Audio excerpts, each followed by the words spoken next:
through a storm. Hold your head up high. Up high. And don't be afraid of the NDP darkness. Be afraid of the dark. Be assured at the end of that storm. At the end of the NDP storm. Yeah. There will be a golden sky. With the UFP. And the sweet. And you will get this sweet silver song of the beautiful bird, metaphorically. Walk on to the wind. Walk on to the wind and the rain. Walk on to the rain. Through your dreams. Keep your dreams so they may be tossed and strewn about and battered by the NDP.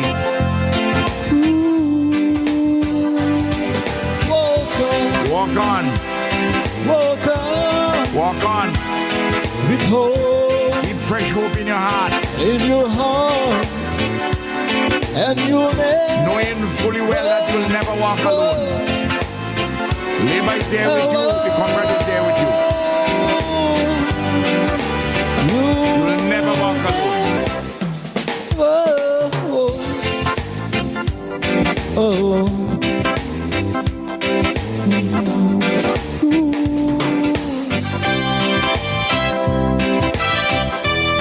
Oh yes. Suffering in the land. In hardship. The NDP government bringing it on in legion. Through a storm. When you're walking through this NDP storm, hold your head. You better hold your head up high. Up high. Ooh, and don't be afraid of them. Don't be afraid of them and the darkness they create.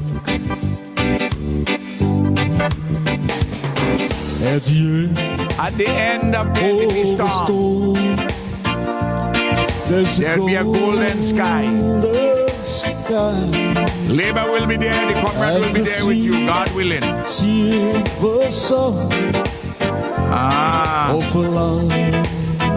Better days are ahead.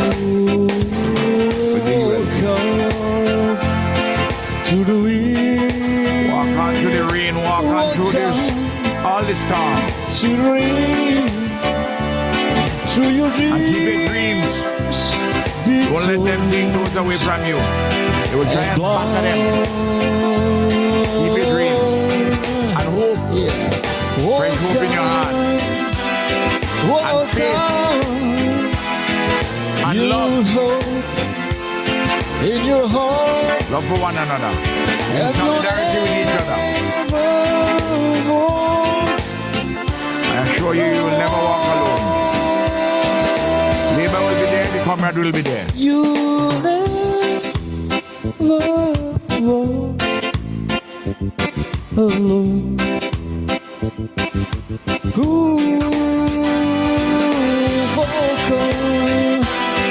Walk on with hope. Fresh hope in your heart. And love. And faith. Solidarity.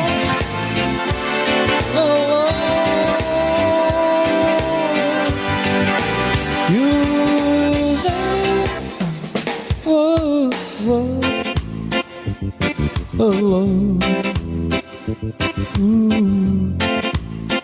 Never walk alone. God bless. Never walk alone.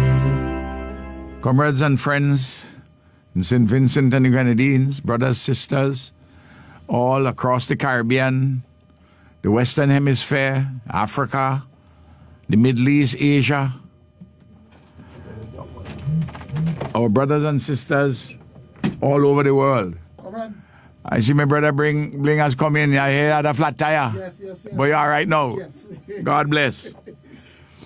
Well, you know, the last time I was in this chair was on Wednesday, July the 29th. You know, that very same day I traveled out. I went to the United Kingdom. and I returned on August the 12th. It was Wednesday, August the 12th. So I missed 4 programs. And there are 2 important anniversaries when I was away. One, my 80th birthday, which was 8th of August, Saturday, the 8th of August. And on the 12th of August was my wedding anniversary, and I traveled on that day back. You know, Bling, I didn't see you yesterday. I don't know if the man them didn't tell you if you got the memo? Yes. You got the memo. The fellas, I didn't know that the guys were coming gas and going to cook down by the dam. Yes. I didn't know that. I came into town the Sunday morning. I left home at 10 o'clock because Cathy Young funeral. The funeral's Cathy Young funeral service. My comrade sister, she from Beckway, but she was living in St. Vincent, and she was working at the time of her death at the steward's office in the hospital. So I left the funeral about 20 to 2, just before the pastor came to do the homily, the message. I wanted to hear it, but I had something else to go out and do. I was to go by Johnny Jones, Archbishop Johnny Jones, had something out at Mount Carmel in Chester, and told him I was coming. But when I got into the vehicle, it told me that Julian was by me since 12 o'clock waiting. So I say, well, if he come look for me, and he there so long, he going to take me an hour to get out, and I got to go by Johnny, so I could talk to him today. He and Allison. The message came back that they will wait. But all that was part of this thing. So when I arrived, I went straight to the veranda. I also saw Darren there and his girlfriend, Darren John. I saw a couple other comrades. And they tell me happy birthday. I said, no, it's last week Saturday was my birthday. The Saturday before it come Saturday the 8th. They said, no, old man, down by the dam. Tent set up and all kind of thing. Well, they had lights because they went late. So when I went down there and only a man and woman come. I had nothing to do with it. Not all to do with it. And they cook up a set of food. They cook up a storm, and I was told all that Eloise had said to me in kind of offhand way. He said, oh, you know, Jamal and a couple of his friends coming to cook down by the dam. I said, well, you know, I'm busy today, so if I get a chance, I go past down there by the dam from where the house is. But she was onto the story too, but she didn't tell me nothing. Exactly. You know, Jamal and them fellas always come by and cook now, so there's nothing new. Other people come by there and cook, so it's a regular thing. But they didn't eat all the roast breadfruit though, so I asked Jamal if he can leave some for me, put it in the fridge. So I fry roast breadfruit this morning in coconut oil for breakfast, you know. So I love the roast breadfruit. You know, she loves the roast breadfruit. So it was a wonderful day yesterday. Of course, Cathy's funeral, I was very sad about it. You know, she was my very dear friend. And of course, I had to apologize to Johnny. I had to go and see Johnny. You'd understand though. You'd understand. And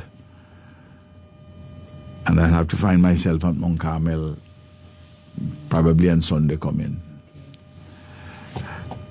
Anyway, we'll sort that out. I'm one of the godparents for Mount Carmel.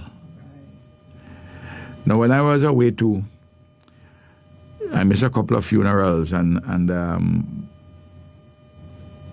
you know, one which really I wanted especially to go, but it took place on my same birthday, and I was in England, August the 8th.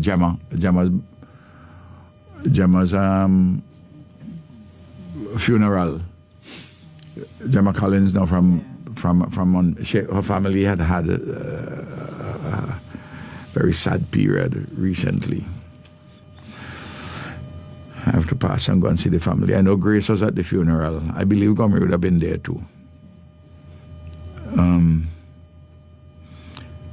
And while I was away, the first phase of the election petitions cases concluded on the 31st of July. It started on Tuesday the 28th, the day before I left, and I was there at the beginning. It continued until the July. Our Luke and Carlos Williams are very confident about the outcome of the case. And the lawyers, headed by Senior Counsel Stuart Young, also quite confident. You would have heard that in their comments in public. It should have been resuming on the 31st, but that's not happening. I think it's an issue. I think the judge probably has a family situation which has to be dealt with. Remember, somebody not well and she has to go away. That's what I was told. And so accommodations clearly have to be made in those circumstances. I understand the resumption is taking place sometime in October, and hopefully we'll have a conclusion before the end of November.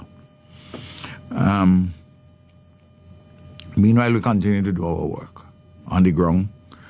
They just want to know, all the party members and supporters, to know in the whole country that the central executive of the party, the ULP, meets on Thursday, the 20th, Thursday this week. And Parliament is meeting next week, Thursday. The questions from the three ULP parliamentarians, that is Kisal and Carlos and myself, they'll be sent in today. We're doing some final. After this program, I'll have a sit down with them and fine-tune the questions, both for oral answers and for written answers. And on Wednesday, I will tell you what those questions are about, so that you'll get an idea before Parliament meets next week. I personally have a heavy schedule of work between now and the end of November, apart from my work nationally as leader of the party and constituency representative. And I have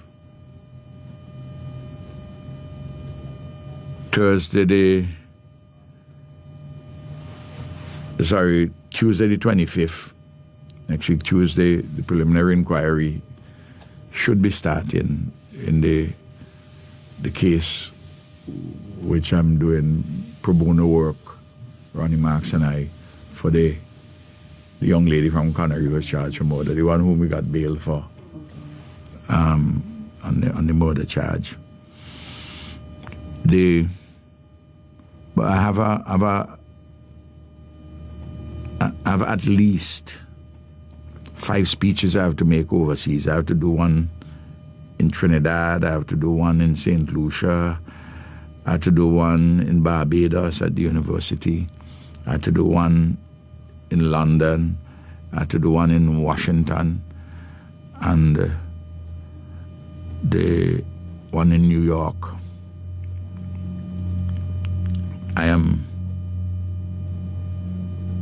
It's a heavy schedule. That's between now and November, the end of November. And then we have to prepare for the Christmas period. and I'm doing a lot of writing, and I'm trying to select somebody carefully to do some personal secretarial work, secretarial administrative work beyond the staff I have as leaders, the leader of the opposition. I and I'm trying to be very. I'm searching well, and I'm coming to the end of that search, because I have a lot of typing to be done, a lot of typing, a lot of administrative work.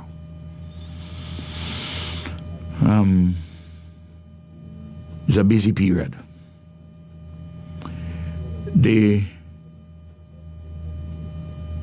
While I was away, there are a number of critical issues have arisen locally, nationally, regionally, and globally, and I'll comment on some of them today, and I'll comment also on Wednesday, because there's so many of them I can't talk about all of them today. So I'll try and prioritize. While I was in the UK, when they had some personal professional matters I had to deal with, I met with some investors who have an interest in St. Vincent and the Grenadines, and I'm encouraging them to with their investments, significant investments.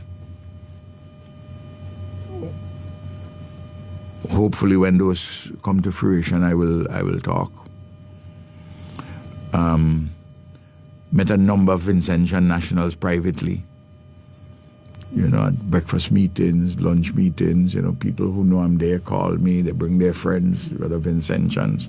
It's a good thing, and I had a very fruitful meeting with Her Excellency, the Ambassador of the Republic of Ghana to the United Kingdom. I went to the Embassy of Ghana because, the Ghanaian government, acting on behalf of the African Union, which is a union of 55 countries on the continent of Africa, they have named me as a member of the Global Advisory Council on Reparatory Justice. I've been told that there are three other persons from the Caribbean who have been named. Prime Minister Mia Mottley, Prime Minister Andrew Holness of Jamaica, Professor Sir Hilary Beckles, who is the chair of the CARICOM Reparations Commission, and Ralph. It's quite an honor. So naturally, I'm in London. I had to go and pay my respects to the Ghanaian ambassador. I had a good conversation with her. Now, I want to begin by talking about the delay which the government, the NDP government, has put to the students, teachers, and naturally the entire community, including parents. The delay for the opening of the school term, the primary and secondary school term, move it from the 31st of August to the 7th of September. I want to say straight up front, all the mealy-mouthed excuses by the NDP can't wash off the terrible stain that their incompetence and lack of curiosity, their terrible management of the country, of the governance of this country, all their weaknesses showed up where they had to postpone the opening of the school term. Now, I want to make a comparison for persons, and then we will start. The NDP did not come to office in the month of June or July, to say they came to office very late before the school term is supposed to start. They came to office at the end of November last year. So let we count them and we finger, like how we do it from the primary school. Let we start from December, then January 2026, February, March, April, May, June, July, like 7 months. You want to tell me you can't prepare to open the school on the 31st of August when you have 7 months before August starts? Let's look at what happened in 2001. When I came to office, when the ULP came to office in 2001, we were elected on March the 28th. I was sworn in as Prime Minister on March the 29th. On the 1st of April, which was a Sunday, the cabinet was constructed. So I had April, May, June, July, August. I had 5 months to prepare for opening school in the first Monday in September. That was the official start. The NDP had 8 months. 8 months. I'm telling you, we had April, May, June, July, August. By the month of June, I announced that I had negotiated and received from the European Union $5 million to do the school repair. You can ask Laura Anthony Brown, who was the chair, who was the director of economic planning. I told her that I have $5 million for the school repair program. She must right away work with the Ministry of Education and with the Ministry of Works. Time Bragsa didn't come in yet. It's 2009 we brought in Bragsa. We passed the law and set up Bragsa. 2009. I asked Laura to work out a program for the repairs with these for me. She came, she said, well, they have a program, depending on how I want it, 3 to 5 years. I said, to do what? To spend $5 million? She said, yes. I said, no, the schools are in a horrible condition. We can spend the $5 million over the holidays. I said, we just have to decentralize and give a number of contracts to the different schools under the aegis of the Ministry of Works.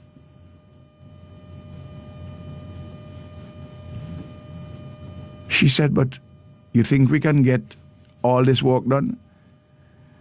You could ask us, I said, Laura, I intend to do 5 years work for every year in government. And this first 5 years, we have to do so many things and put so many things in motion. I moved with speed and efficiency. I toured while people were doing the repairs. We even worked, put up lights in for certain schools which needed particular work to be done. Like, for instance, out at the community college, where we had to build some extra classrooms, some timber classrooms. I'm telling you what happened, you know. And everything was put in shape. The school, the book loan scheme program, properly funded. We funded it. Ordered the books for these children. Made all the appointments were made on time for the schools, for the teachers. Everything was done, you know. Primary, secondary, the technical institutes, or the technical centers, as they were called at the time, the community college. Everything was sorted out in that particular period, and it was successfully done. Well, now, $5 million in 2001. The equivalent of that today would probably be in excess of $10 million. You see what I'm looking at? And we had everything done on time and at a shorter period. You see, at nearly half the time that the NDP had to get them everything together. And I got it together because we exercised leadership, we mobilized the resources. I'm coming to what they're doing, you know. I'm coming to what they're doing, but I'm telling you, I'm giving the comparison. Because I saw the politician them in the Ministry of Education talk a lot of mealy-mouthed foolishness, not even deserving a response. A lot of baby play, little picnic talk. You know? If you don't have serious people to run something, you're bound to get little baby play, little picnic talk. Eh? Grown man and woman, you know, but little picnic talk. A lot of rubbish.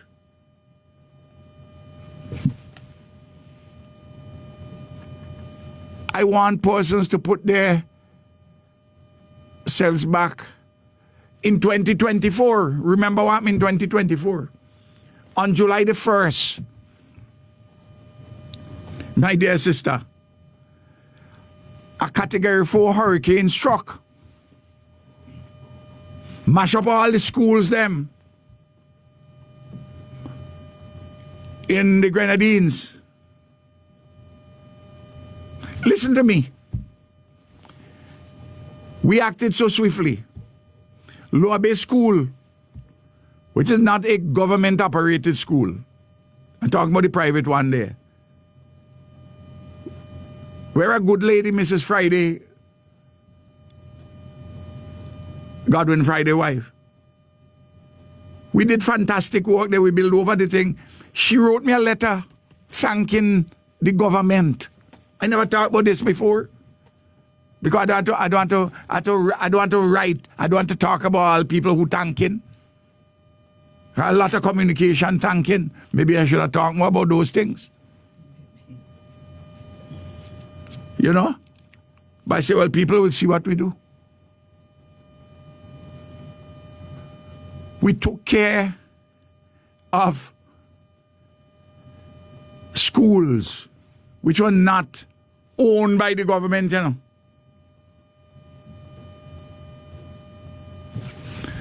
Bishop's College. We did the whole roof and associated facilities. Bishop's College in Kingston, over $2 million. Christopher John, Lennox John, whom we burying tomorrow, his son, a good man, a good young man, was the contractor who did that job.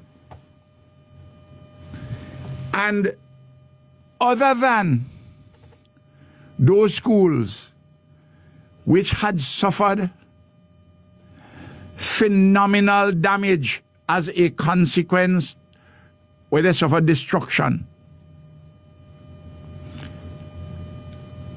We opened practically every primary and every secondary school, every educational institution owned by the state, including the divisions of the community college. Over 100 educational institutions. Only a few we didn't open on time in September 2024. That happened long ago, you know. It's inside the people's memory, you know. Eh? It's inside of people's memory. You can remember it.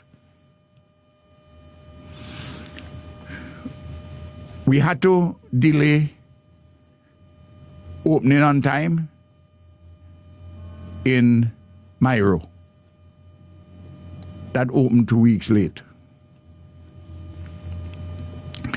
In Union Island, as I recall it, and you could correct me, 1 week late, because down in Union Island, we use a secondary school to house primary school children too. There are 2 primary schools there. We're building afresh. One of them and repairing substantially, the other one which was nearly completely destroyed. Stephanie Brown owned, and then they rebuild the one in Ashton, Mary Hutchinson. And we first of all, we prioritized doing the repairs for the secondary school to accommodate students. And then, in that period, we rebuilt a facility out at Arnesville. Remember, we built out there to put secondary school students and primary school students from the Southern Grenadines. We spent over $3 million. We were just 2 weeks late there, you know. You understand what I'm talking about? Yes.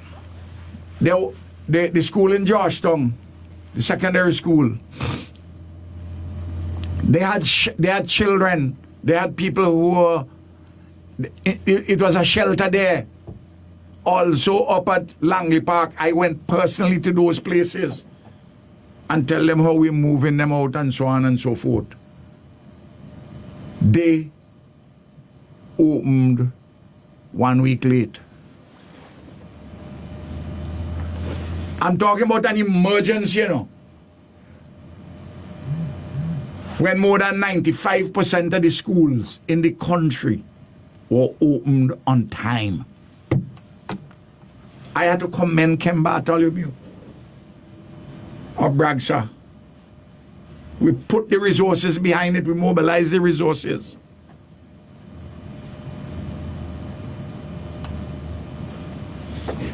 We got all the furniture in place.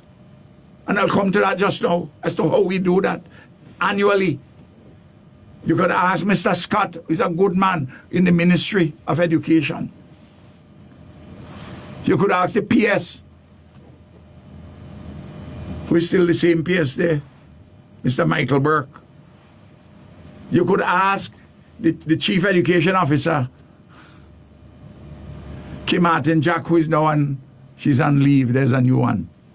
You know, she's reached retirement age. You can ask, I'm calling names of people whom you can ask. You don't have to just say Ralph talking it. 2001, I tell you, go and talk to Laura Anthony Brown and the conversation we had. She's currently the chair of the Police Service Commission and the Public Service Commission.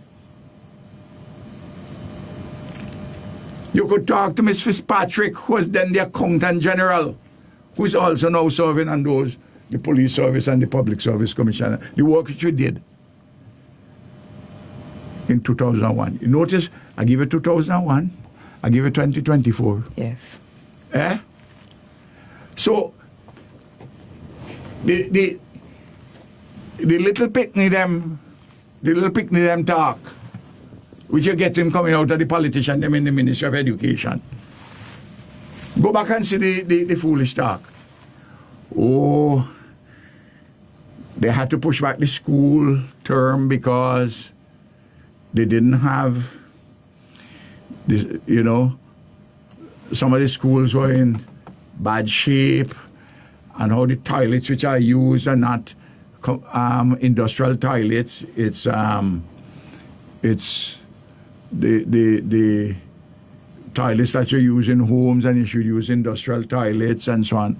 All of that kind of stuff. And how they now doing things different. They're giving out individual contracts. We live all the time. You hear tell you from 2001 we're giving individual contracts. Whether it's through the Ministry of Works or through Bragsa after 2009. So where they will live in? Mars? You think Bragsa got staff could do all the repairs in all the schools which happens every summer? No. You think Bragsa could make the furniture? No. These are things which are done by private contractors. In relation to furniture, the Ministry of Education organized the private contractors. In the case of the school repairs, the Ministry of Works used to do it before Bragsa, and then when Bragsa came on, Bragsa does it. Someone is saying that while you're talking about the schools, they can remember also when the Stony Ground Primary School burnt down, and it was said that it couldn't be rebuilt in time for the new school term. Not only was it done on time, an addition was done all in time for the new school year. Absolutely correct. And there is another one. She said that I remember the night work, and at the community college, there was the incident when PM Gonsalves made a visit to the community college work site and told the contractor to get the work done, even if they had to work with lights at night. All right? Absolutely correct. In fact, when I was at the site out at the community college,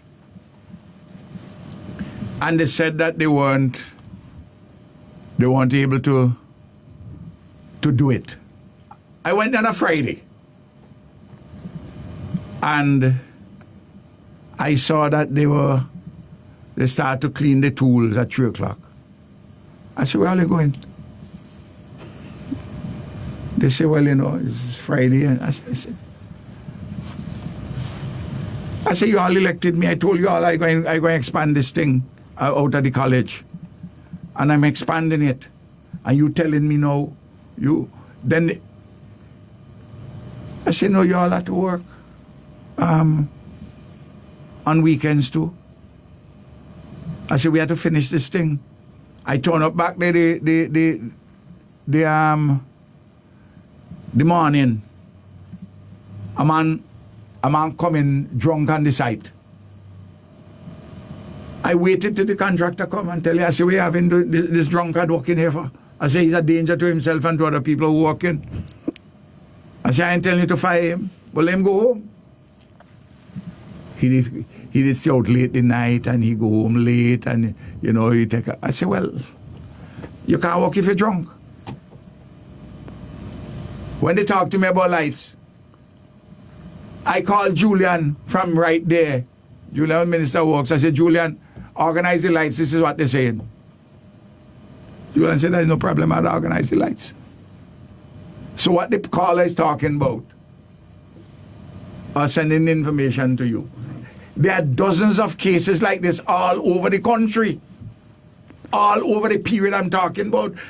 I could talk about more, you know, but I'm giving you highlights. Yes. So that the rubbish they're talking about, excuse. The NDP government is a government of non-performance, it's a government of gimmicks, smoke and mirrors, bare foolishness. Okay, the person is in tune with what you were saying. The same comment where the visit that you had made at the community college, and, you know, asking if they have to work at day and night to get the project done on time for school. The person said that it's, you know, after you left, well, a worker said, who you think he be? It got back to the hearing, right? Your hearing, and to which he responded, I be the Prime Minister. Absolutely. I went back and tell him so. I said, hey, say who I think I be. I said, well, let me tell you who I am. I am the Prime Minister. And I said, I don't know if you elect me, but I was elected as the Prime Minister. Amen. I said, we gotta get the work done, man. I didn't run a lazy government, you know. Hear me this. For 25 years, near almost as Prime Minister, I never took holidays, you know. I never took holidays. I work all the time. The Parliament took holidays in the first year in accordance with the rules. And I told them I made a mistake. I said, we have too many things to do. We can't take holidays in Parliament. I said, we got to get the work done. So, now you have a set of lazy people. And just talking and with gimmicks. As though walking around with a microphone pin on your lapel and meeting people and talking and put it on social media. You think that's government? Eh? That's show. That's gimmick. Smoke and mirrors. My tongue will be sharp today, you know. My tongue will be very sharp today because let me in the first year when I came to office and I had meetings with the Ministry of, we had two ministers of Education, Mike Brown and Clayton Bergin, a minister and a minister of state. And when I had meeting with the senior officials, at one meeting, I said, well, we got to do this and so on. And the then permanent secretary said, well, you know, PM, the staff is working hard and we're going to have a problem from next week because two of our senior members of staff going on, you know, they're taking holidays. I said, people in the senior in the Ministry of Education taking holidays during the summer vacation when we are supposed to be repairing the schools and preparing the list to go to the Public Service Commission to appoint teachers. I said, who those persons are? Tell me them. I said, tell me after the meeting. Tell me. I called the individuals. One by one. I said, come, the two of them. I said, what is this thing, man? You can't go home. You can't go on holidays at this time. You can't take your holidays another time. Well, they say, well, they had something to do. I said, well, you got to shorten it. Please, please, please. You know, in the Office of the Director General of Finance and Planning, Maurice Edwards, who was then Director General, he said to me, Prime Minister, I'm taking my holidays. He said, but I'm telling you when I'm taking my annual holidays. And I agree, they should take their annual holidays rather than build it up. I was using that same principle for myself. I walk in. It's all right. Maurice Edwards used to take his holidays in June and come back just after Carnival because he's a Carnival man. He will send out the budget call before he leaves under my guidance by the end of May for the next budget year, you know. Next fiscal year. Edmund Jackson, also an excellent Director General of Finance and Planning director there, who is still there. He never took his holidays that period, but he took his holidays at a time which did not affect the urgency and functioning for the preparation for the budget, no. And that is how, and I said to the public, the permanent secretaries, I said, when you get the job as permanent secretary, you can't just take your holidays at your convenience. You have to take into consideration the interests of the country and the public service. make the same point to senior officials. Because you have a serious government. Not a baby play government as you have now. Lazy Man Friday say, let the people them, he ain't going to micromanage. I wasn't micromanaging. But you set out clear rules. You set out clear policies. It's a question of making sure that everybody is accountable for doing the work. Doing the work, the obligation, fulfill the obligation, and be accountable for doing the work. Right. Doesn't mean that people would make mistakes, you know. You know, and sometimes you have a little lapse. It's in the nature of life and living and human beings. But you have to be serious. Not the nonsense which you got out of the Ministry of Education this year. Look, they started doing repairs after August holidays, you know. And right now they're still doing the repairs on the school, Vike. They don't have the extent of the money to put. They have mobilized the money. Because Braxa,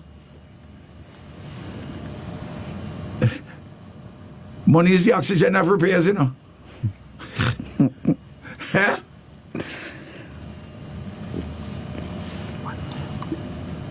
Somebody saying yes, someone is saying that you know around this time is when you would normally come to do your update to the nation as to what is happening or what will be happening for the new school year. Not only the schools materials you were really head on, but you were really, really interested and determined to know that the Zero Trust Fund, you know, you make sure that the picnic them could get something to eat. Absolutely, and I will talk about all that, and I'm grateful that the persons are remembering, and they see they vote. Their people vote for a change. Well, you're getting the change now, you know. And I told you in the election, there's change for the better and change for the worse. With this crap who you have, with the policies and the kind of people you have, you're going to be changed for the worse. And I gave you chapter and verse. Some listened, but a lot didn't. And they all over the country, you're hearing the cry. That's the worst government you ever have in this country since independence. Worse. Worse than Milton Cato 5 years after independence. Worse than James Mitchell, 16 and a half years, or 16 years, little bit. And definitely worse than the ULP government under the Comrade. By far. And everybody knows it. The teachers themselves know it too. No. We are today's the 17th. I'm telling you, the schools will not be repaired in time for the 7th. They're doing the thing Vike. They're doing a lot of cosmetic things. But some of the real basic things which need to be done. Listen to me. When you do repairs in the summer, it's thousands of children you have in the primary and secondary school, you know. Inside of your own house, you have 2 toilets. You got 3 children inside of there and 2 adults. The toilets, something don't go wrong with them over the year. The handle is disconnect from the thing. Somebody pull it down too hard. The float inside, you have to raise up the toilet bowl to put your hand in to fix up the float until you get the plumber to come. True. Eh? In your own house. Yeah. Much less when you have hundreds of children using the facilities. So it's understandable that you have to have repairs. There are people who think that, look, you talk about NDP, it's half the school they had in many places, you know. Half the school. These people don't got no shame, you know. Absolutely no shame.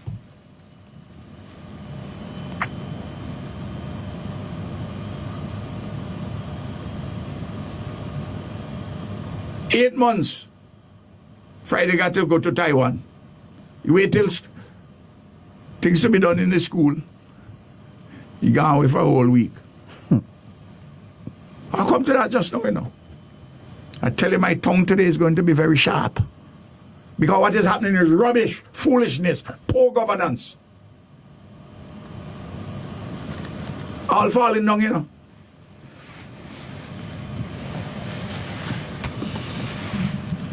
I'm predicting to the people of this country that when the school on the 7th,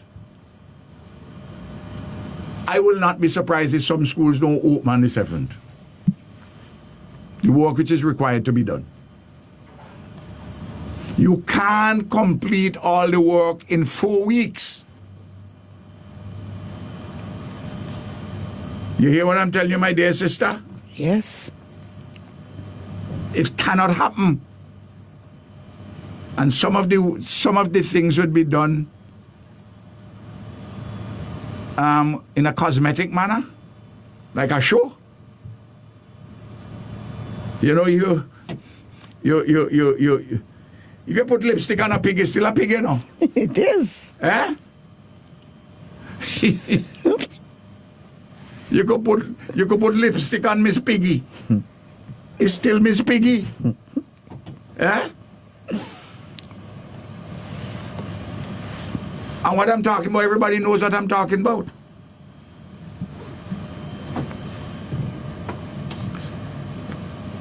Look, Bragsa will do by the end of May, between the reports that come in from the schools and visits by Bragsa staff in the area, they will come to a particular conclusion as to what is the extent of the repairs they're supposed to do. Some repairs in some schools, fairly minimal. But a lot of the schools, the toilets, some cases windows, some areas roof, electricals, important, some just a few little things and some painting. Different ones. You may have sometimes this may happen. The principal will send in a report and will not give the report, the report of a particular area in the school which may be bad. They may have omitted that. Right.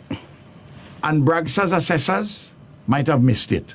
So that when the actual contractor goes on the ground to do particular work, you have to enlarge the scope of the work. Right. So sometimes you have to get extra money for that. And you may have, going down the wire, a problem because the assessment which was done was not done properly. But if you have 100+ educational institutions, you're going to have a little, and practical people will give some accommodation for little things like that. I deal with this thing for 25 years, so I know the thing like the back of my hand. And you have to be curious. And you have to get Bragsa and go through them in detail. And you ain't doing it just so with Bragsa, you're doing it with other stakeholders. Ken could tell you. Sometimes some of the persons involved didn't like these meetings which I used to have, because they will have a neat plan sometimes, but the thing is inadequate, and you have to say it's inadequate. You gotta go back to the drawing board and look at A, B, C, D, and tell me how much more it's going to cost. Now, what the people who send in messages to tell you, I want to say something what I told my cabinet, the first cabinet. I tell the people in the Ministry of Education, I will say to them, I said, do you know what is the most significant event with involving the most people in any calendar year in St. Vincent and the Grenadines? Some people say Carnival. Some people say Christmas. I said, that's a joke. The most significant one involving the most people is on the start of the term. Between primary, secondary, and community college, you have over 30,000 students. And then when you put in the 3 to 5s, Right. additional numbers. In secondary schools, you have 2,000 new students going in, approximately every year. This year is about nearly 1,800. Because the birth rate is falling. So naturally, you will see fewer. Then you will have nearly a similar number going into primary school for the first time. And parents like to take their 5-year-olds going to the primary school for the first time, and they like to take their 11 plus boys and girls to the secondary school for the first time. So if you have 4,000 new students,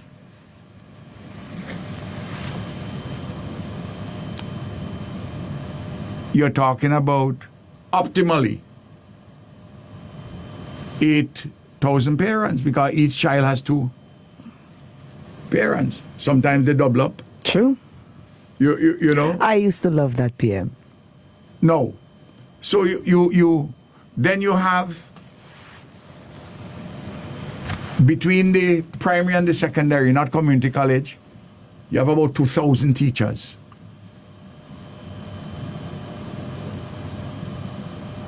You already see the numbers. So you have 30,000 students, of which 4,000 are new ones. The young ones now. Right. I ain't dealing here with the 3 to 5 yet. That's put additional. Okay. Then you have to deal with, on the day, the hundreds of minibus men and women who take in children to school. Then, before that, people doing the last, thousands of workers doing the last minute preparation. Then the Public Service Commission has to be involved to appoint the teachers. You see the large numbers? Carnival can't match that. Not at all. But every year, I used to tell them, I say, a mark of the civilization is an orderly opening of the school term without coercion. In Jamaica, in Trinidad, in some other places in the Caribbean, you have on the first day of school, policemen on the compound, you know. St. Vincent, you don't have that. The police will patrol to see if anything, you know what I mean, in vehicles, but not stationed. So I used to talk about the numbers of people who are involved, who are mobilized for this event, and why it is the most important event in the calendar. I'm not talking about the most important one spiritually. I'm not talking about in relation to Good Friday or Christmas. I'm not talking about either the death or the birth of Christ. I'm not talking about the revelry, the carnival. I'm talking about the most significant event involving the largest broad mass of people and involving vulnerable persons too. Our little children. And it used to happen more or less like clockwork. Hiccups down again. So you have to have a concept in your head. Right. You can't do it off the fly of your pants. And you have to exercise leadership. No. I ain't touched furniture yet. Children, I'm predicting that children when they're opening on the 7th, you're not going to have enough furniture for children to sit down on or desks for them to sit at. You have problems also for the staff furniture, yeah? But you're going to have a lot of problems. Because, I used to talk about that all the time. At the end of April to the beginning of May every year, I want everybody to hear me. The principal will send in a list of how much furniture you need. Juniors, so many. In the secondary school, seniors, so many pieces. So much for the staff. Same thing. Infants in secondary school, in primary school, or that. They'll give the numbers. But those numbers do not reflect what you have to buy, what you have to prepare for. Okay. Because it's done by the end of April, beginning of May. But you have the whole of May, you have June, and you have a couple of weeks in July. Yeah. So you have 9-10 weeks additional. And there are some schools, especially some secondary ones, where the last week, you look as though some of the children them go on a furniture breaking up exercise. So what you have, my dear Monique, what the numbers which you get from the principals, some of them are accurate, some of them not accurate, depending on who on the staff does the assessment. But you're going to need between 20% and 25% more, because you are at least 9 weeks off on your assessment. 9-10 weeks. You see the point I'm making? Yeah. So you have to. I used to bring every year,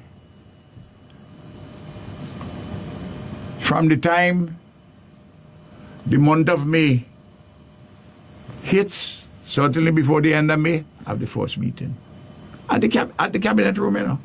Okay. I bring the relevant people from the Ministry of Education. I bring people from Bragsa there to sit into, even though I deal with furniture, and Bragsa doesn't deal with furniture, because they always have some very intelligent suggestions to make, because they're experts in various areas of construction and furniture and the like. If the ministry says to you, Prime Minister, I assure you that all the furniture requested by the principals, that furniture will be ready because we'll have contracts signed with various entities to produce the furniture. The first thing I'll tell you, I say, hear what you told me. The furniture requested. The question is this: is the furniture which you request, is that the accurate number? Is that the accurate furniture list? I say, have you been doing spot checks? Have there been follow-up?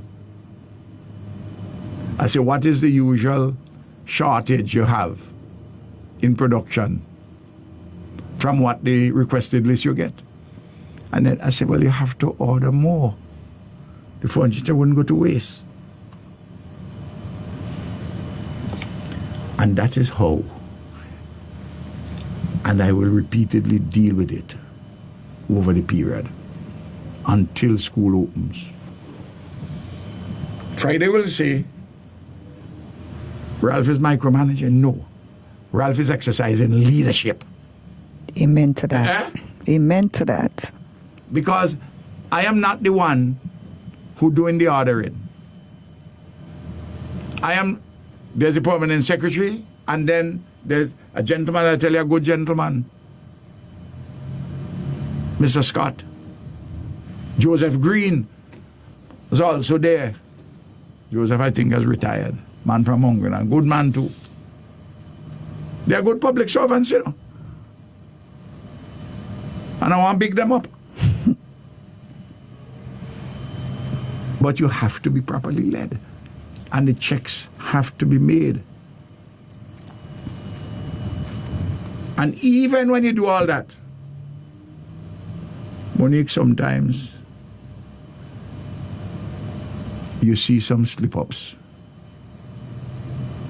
Sometimes they may order from John Brown. And John Brown may make good furniture, but John Brown slow. Okay. Ephraim Thomas may make furniture on a timely basis, but his furniture weak. His quality is the standard. Right.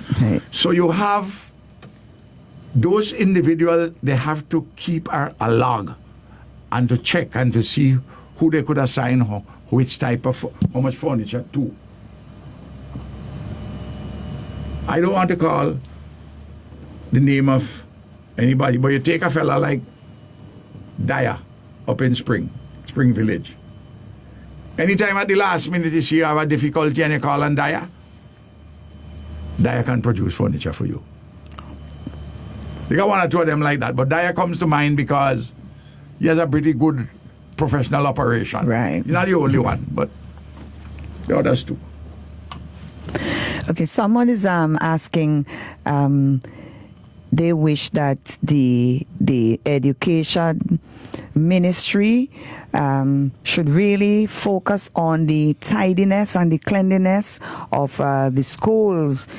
And this person is a teacher, and she said that the school, and she's teaching at a school in Kingstown, and they didn't get any supplies for the cleaning. And with a brand new school opening, they're not sure if they are thinking to do what they know they're supposed to do, because parents will be coming, as you said, and the children will be coming, and other onlookers. They all come to see not only the new students, but how the school has been kept during the holidays. Amen. Amen. My dear teacher, you're talking to a man who appreciates all these things. And particularly in rural areas where you have the schoolyard with lots of grass and so on growing.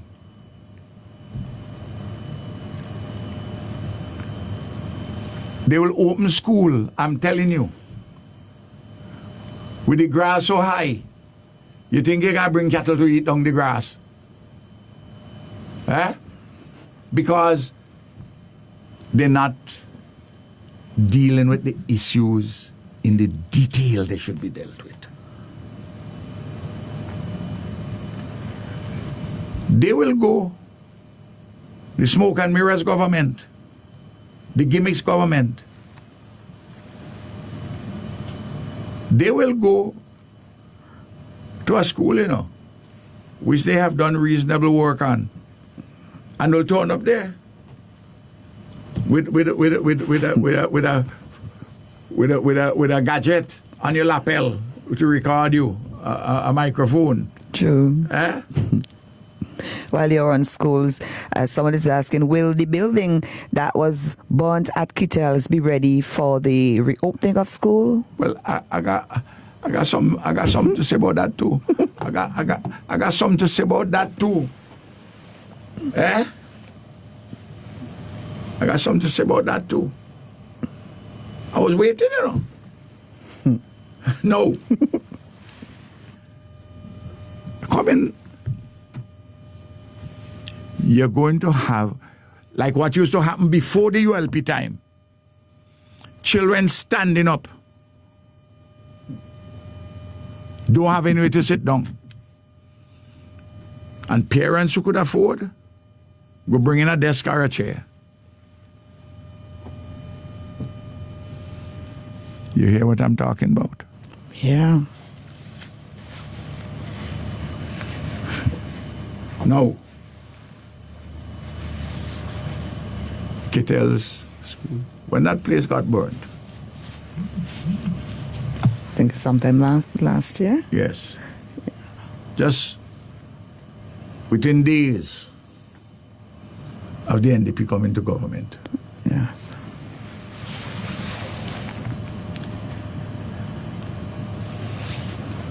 Of course, as soon as the place got burned,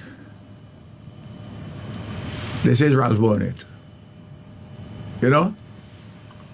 You remember that Nature was on a video.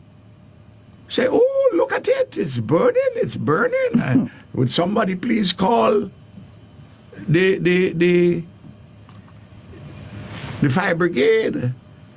And you remember? Yes. You remember that? Yes. He's the Minister of Works, Eh?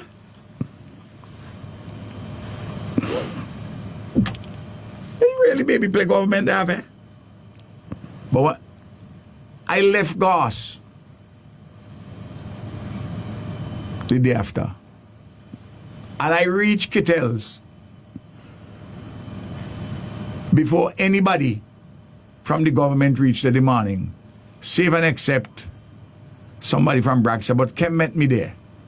Philip Jackson met me there. Remember when Philip called me Prime Minister, how they nearly crucify him? Yes. Eh? Yes. I gave my advice. I said, there are different options. I said, but what I will say to you, the rebuilding of this, the design what you have to do, and what you want to say you want to do there, it will not take the 3 months that you all are talking about.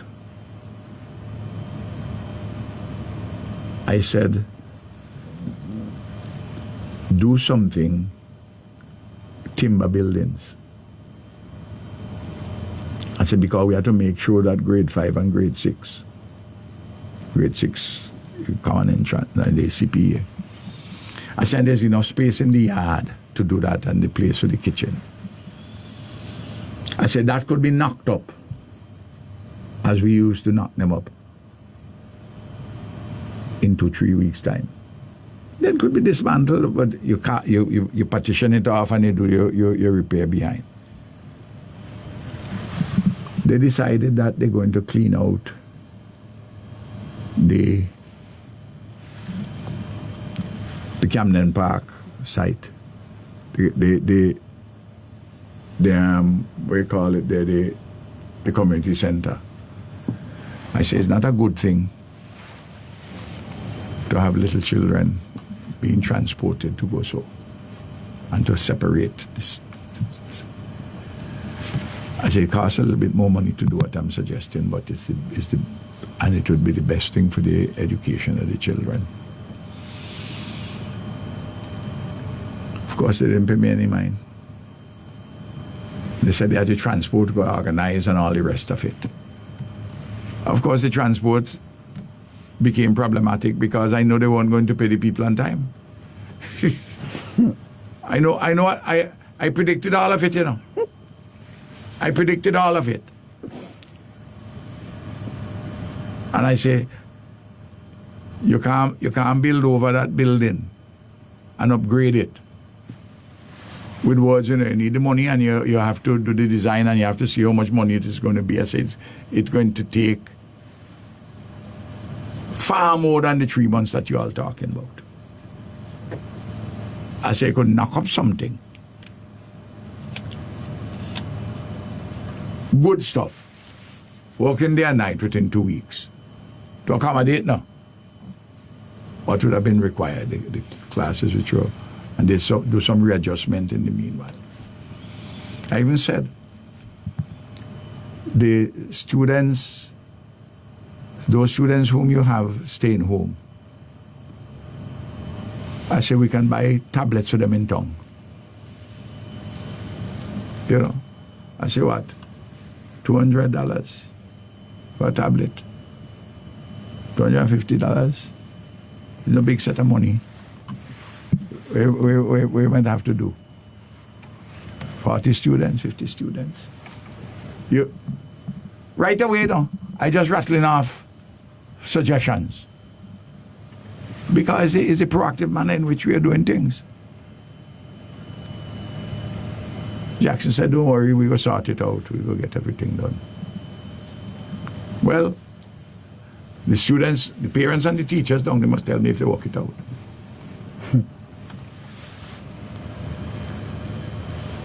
Look, but that's one set of problems. You see this phone of mine? Every day, I get dozens of messages from all over the country. I get innumerable visits up at GOS. People come to me as far away as from Fancy in the northeast to down Spring Village in the northwest. There are people who call me from Chateaubelair and Fituse.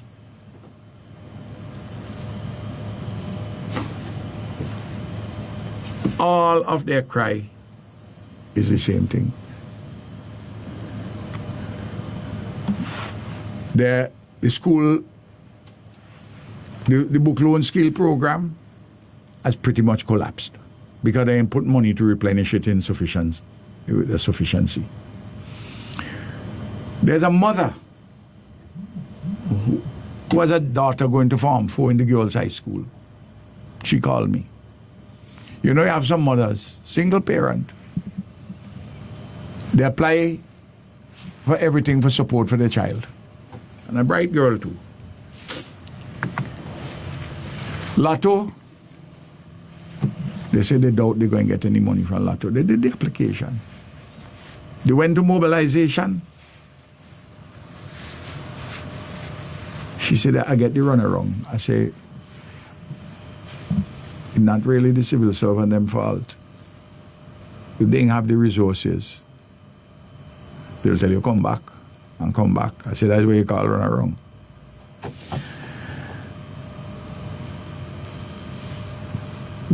She said that she went to get books on the book loan scheme.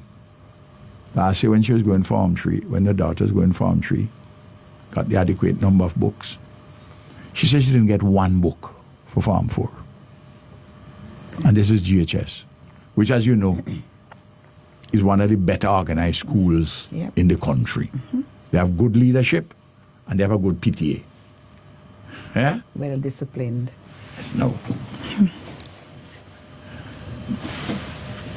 People are finding it difficult.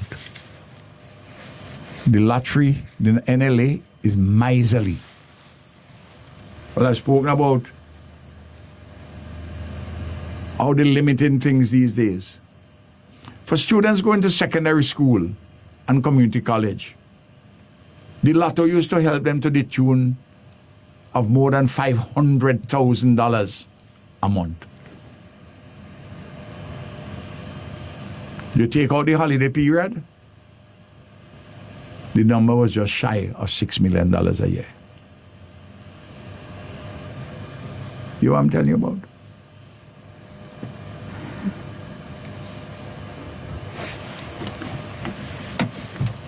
In order to get uniform and all the rest of it, you know, they're telling you had to go to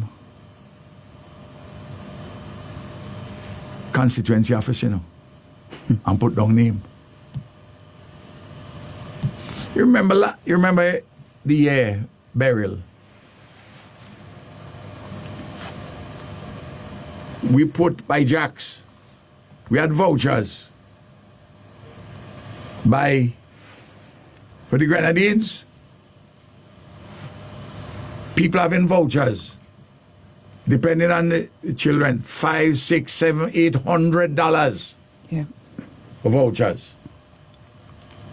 Whereas a constituent of mine, $200. They complain, you know. They say, Comrade, them people long in the Grenadines, who you think, and so on. So I said, no. This is not politics. Yeah. This is children. Sure. All of them saying, hey, they know, you know.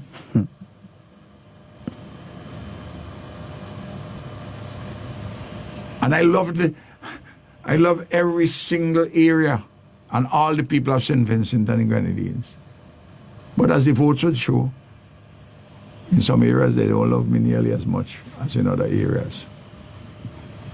But that don't diminish my love. And it will never diminish my love. Because my love don't depend on vote. It's bigger than that. Yeah.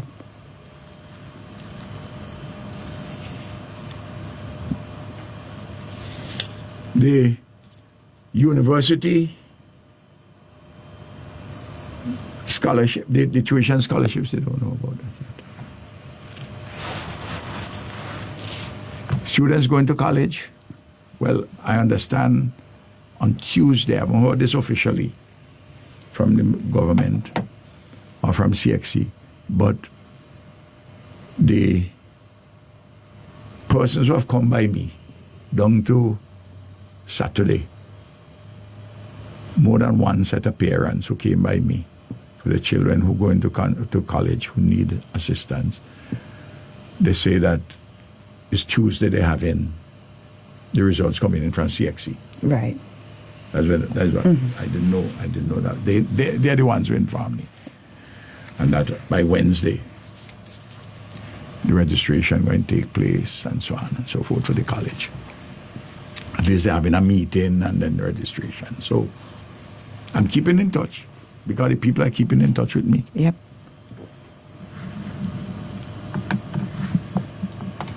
The thing is a mess and everything is delayed. Now you're going to have schools, and hear me this, you're going to have primary schools and you're going to have secondary schools short of teachers in particular vital subject areas. You may even have schools which don't have a principal or acting principal, just have somebody in charge because they're finishing all the processes for the Public Service Commission to do their work. For the Chief Personnel Office to assemble everything to put before the Public Service Commission. It's a total mess.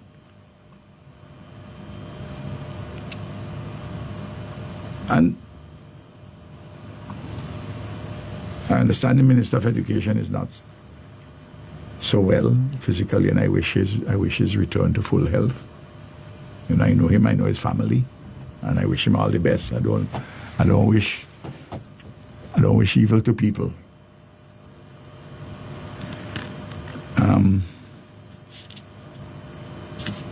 I could say a lot more, but I think I say enough about that one subject. Back to school. But what you come away with is failure by the NDP government and increasing the anxieties of parents and students unnecessarily.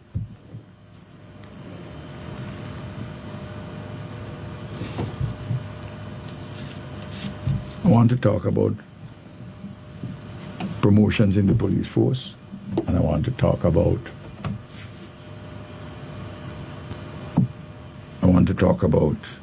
the crime situation, the security situation.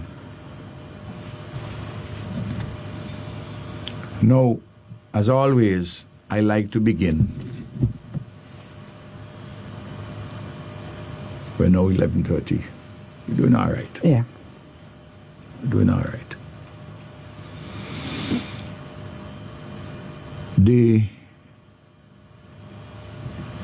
I want to begin always with analysis. People hear about the Police Service Commission. The Constitution of the country lays out what constitutes the Police Service Commission and how promotions are to be done. I want to set the constitutional and legal framework first before I make comments. Because some people are not going to like my comments this morning on this subject.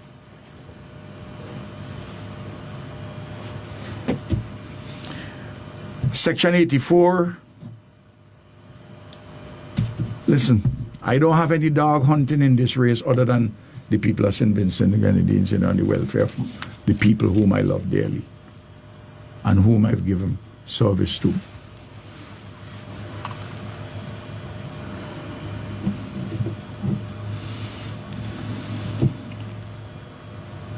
No. Section 84 of the Constitution says there shall be a Police Service Commission for St. Vincent and the Grenadines, which shall consist of A, the chairman of the Public Service Commission. So the person who is chair of the Public Service Commission is the chair of the Police Service Commission. That's Laura Anthony Brown. A woman who is a good woman, good human being. I know her. I consider her for years my friend. She worked as director of planning under my government, and after she retired, I had her involved in the port project. I also had her involved in when we founded Zero Hunger Trust Fund. So I begin by stating what I've just said. So the chairman of the Public Service Commission. Then one member appointed by the Governor General, acting in accordance with the advice of the Prime Minister, tendered after the Prime Minister has consulted the St. Vincent and Grenadines Police Welfare Association. No. Notice, the Police Welfare Association is not to decide on the member. There's one member who the Prime Minister giving advice to the Governor General after consulting the Police Service Commission. So the Police Service Commission may want John Brown. The Prime Minister may say, yes, I understand John Brown is a good fella, but I want Mary Jones. And that's what I'm advising the Governor General. And the Governor General will appoint Mary Jones, but the Constitution says the Prime Minister has to consult with the Public Service, the Police Welfare Association. And then member or members of the Public Service Commission appointed under Section 77(1)(c) of the Constitution. 77(1)(c) says, not less than one nor more than three other members appointed by the Governor General acting in accordance with the Prime Minister. Provided that the Prime Minister shall consult the leader of the opposition before tendering advice to the Governor General for the purpose of appointing a person. Okay? Under that particular provision. No. This Public Service Commission, this Police Service Commission, sorry, how we deal with the police, is basically the same as the Public Service Commission with one exception. For the Public Service Commission, there's one person who the Prime Minister to consult with the Civil Service Association, the Public Service Union, before advising the Governor General. For the Police Service Commission, instead of consulting with the Public Service Union, they consult with the Police Welfare Association. Otherwise, it's the same membership. Okay. So one is different. Different, okay. Which I just explained. Yeah. Section 84(6) of the Public Service, of the Police Service, of the Constitution says this. The Police Service Commission shall, in the exercise of its functions under this Constitution, not be subject to the direction or control of any other person or authority. That's the Constitution, you know. So when a Police Service Commission is appointed, they have a lot of powers. Okay. For appointment and discipline of police officers. And there are some specific rules for the public service and some provisions for the police service. No, they would deal with the police now. Don't forget what I just read there for you now. Under Section 84(6). The Police Service Commission shall, in the exercise of its functions under this Constitution, not be subject to the direction or control of any other person or authority. I'm going to tell you the two cases in the police force alone where the Prime Minister has a constitutional input.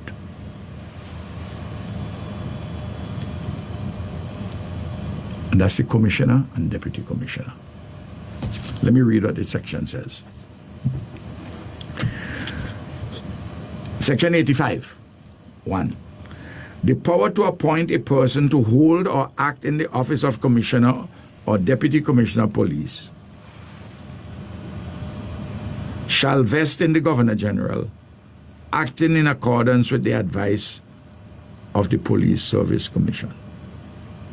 Provided that before the Police Service Commission tenders advice to the Governor General with respect to the appointment of any person to hold the office of Commissioner or Deputy Commissioner, the Police Service Commission shall consult with the Prime Minister, and if the Prime Minister signifies his objection to the appointment of any person to the office of to the office either of Commissioner or Deputy Commissioner, the Police Service Commission shall not advise the Governor General to appoint that person. In other words, the Prime Minister has a veto power, and therefore, in broad terms, the Prime Minister gets the Commissioner and Deputy Commissioner that he wants. Okay. All right? Yep. But the way it's done, when you see the word in the Constitution, advises, like say that the Governor General appoints somebody to the position or to act as Commissioner or Deputy Commissioner, The Police Service Commission advises the Governor General. That means whoever the Police Service Commission advises, the Governor General has to appoint. But before the Police Service Commission advises the Governor General, they have to run it past the Prime Minister. So the chairman, Laura Anthony Brown, will say to the Prime Minister, we are thinking of appointing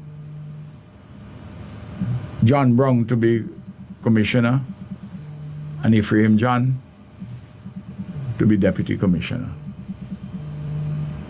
Do you have any objection? Prime Minister said, no, I don't have any objection to those. Or he may say, you can't send any of those names to the Governor General. The names that I want you to send are these. Okay. The chairman of the Police Service Commission say, well, I will inform the commission. The commission may then tell the Prime Minister, no. And they may then come to an understanding as to whose name should go forward. Or the commission might just, as I said, the chairman say, well, I will tell the commission that we should go along with your wishes in this regard. I should advise them. But that's only in relation to commission and deputy commission.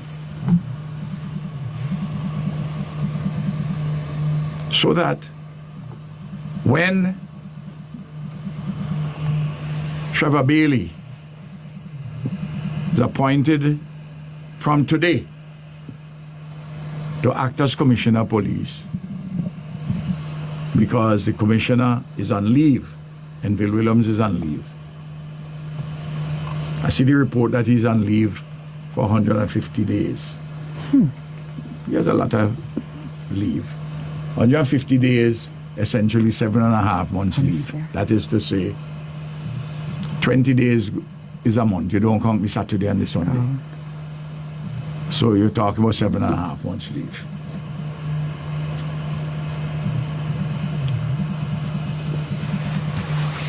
Then,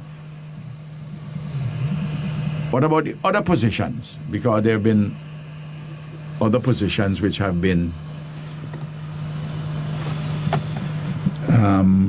we have had a lot of promotions. They came out. From time to time, several promotions will come up. Goes on in section 85.2. The power to appoint persons to hold or act in offices in the police force below the rank of deputy commissioner of police, but above the rank of sergeant.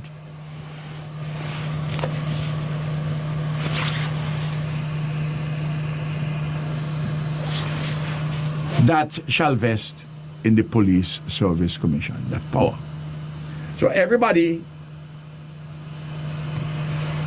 so commissioner and deputy commissioner, it involves the Police Service Commission advising the Governor General, but before the advice, they have to consult with the Prime Minister to say, this is the name I want to send up for commissioner, this is the name I want to send up for deputy. The Prime Minister will say yea or nay, and then they resolve that, and something will go forward to the Governor General.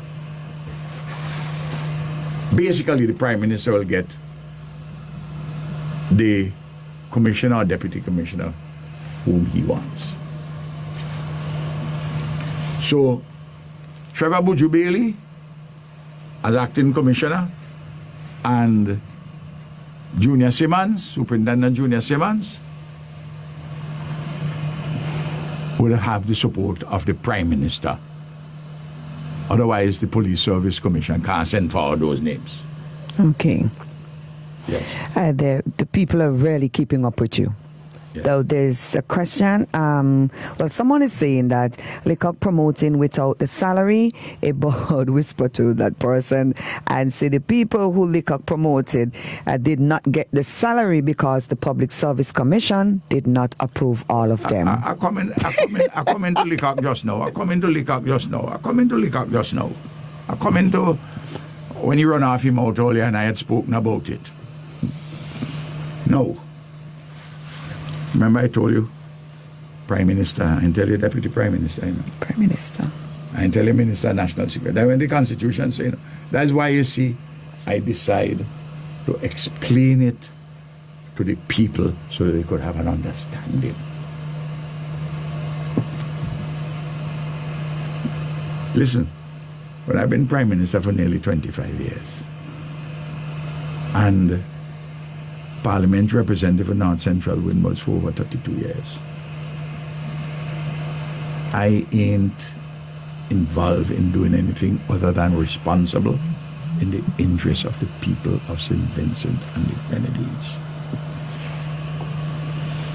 So that all the positions which are promoted from station sergeant, that's the rank above sergeant, to right up to below deputy commissioner, which means assistant commissioner, all those positions are determined by the Police Service Commission authority and nobody else. No Prime Minister could tell them who to appoint. Oh, the Prime Minister could tell them, but they could tell him go to hell. If not in so many words.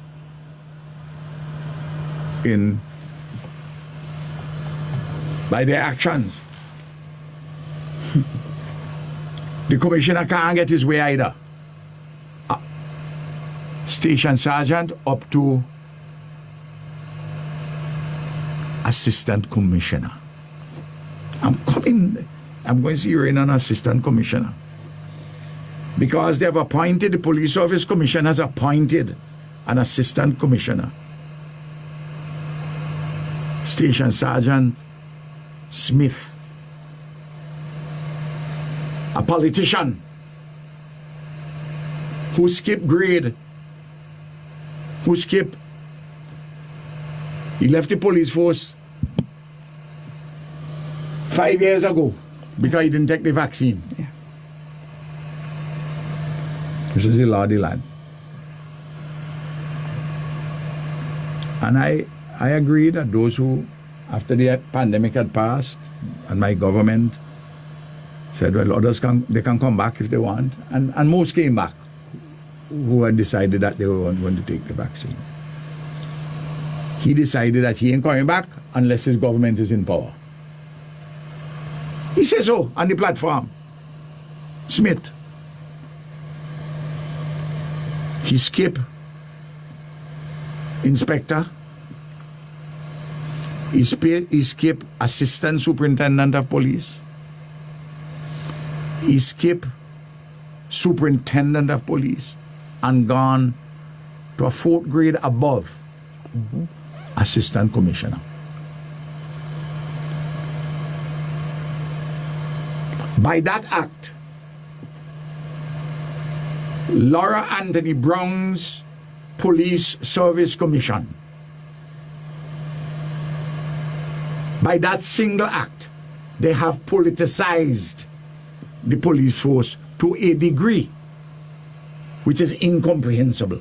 I cannot see how the Police Service Commission, upon proper advisement, could have agreed to Leacock's submission through the permanent secretary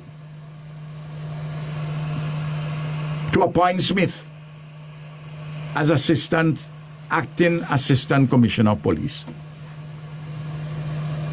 The man is a politician. He was general secretary of the NDP. Yeah. He was on the political platform. Mm-hmm. Every decision that Smith is involved in would be tainted with politics. And the Police Service Commission. I'm going to write international bodies about this, Amen. I'm going to write international bodies to say that the Police Service Commission headed by Laura Anthony Brown, that they have at one stroke politicized the police force to an extraordinarily extreme degree never seen in the history of this country before. The man, Smith, is a politician. He He was on the platform advocating the election of the NDP government. He came back into the police force at the rank of station sergeant. And Smith has no skill above persons who are in the ranks of station sergeant, inspector, superintendent, to be assistant commissioner of police. And those persons who are aggrieved that he has been promoted over them can question this decision before the High Court. And I am prepared to work with whoever lawyer they get to question that decision. But at the political level, I'm going to inform the responsible regional bodies and the Commonwealth as to what has happened. And Laura, I am sorry, you could not have been properly advised. If you were properly advised, you could not have agreed to this, because I know you. Okay. I said the same thing to Mrs. Fitzpatrick, a woman of high principle. I worked with her as she was head of the police, she was accountant general during my time. This is a naked political decision. And it is corrupting the police force, that very decision itself. Mm-hmm. Infusing partisan politics in it to a degree which is unprecedented. Look, Leacock had signaled that he wants Smith, you know. He had announced that Smith is going to be assistant commissioner. He went further and said that Smith is going to be in charge of human resource to decide who should get promoted and who shouldn't get promoted. A politician in charge of that? Look at what the Constitution says. The Constitution says, 84:6, the Commission shall, in the exercise of its functions under this Constitution, not be subject to the direction or control of any other person or authority. The only concession which is made for the appointment of any person is the commissioner and deputy commissioner in the Constitution. The founding fathers of the Constitution say, well, the Prime Minister must have a say as to who should be commissioner and who are deputy commissioner. Prime Minister can advise the Governor General. Okay.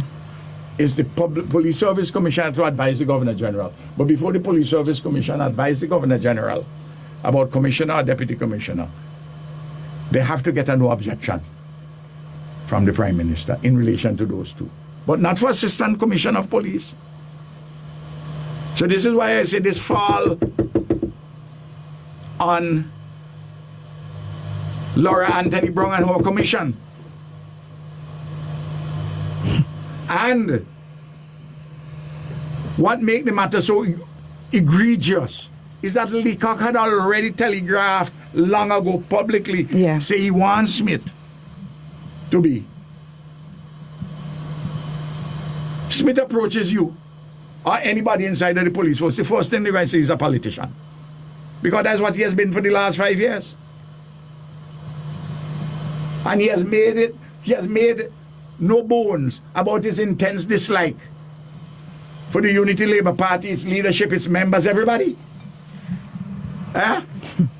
Yes, now, everybody associated with the ULP. How you could have somebody like that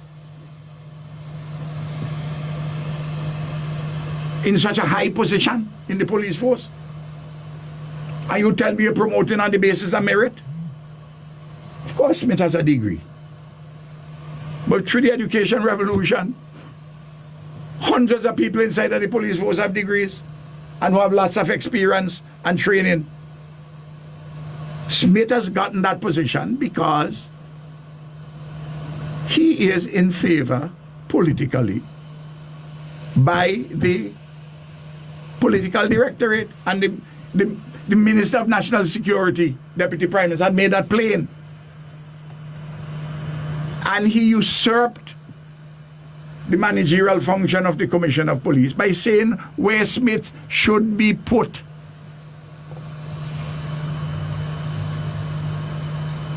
To deal with human resource, to say who should get promoted.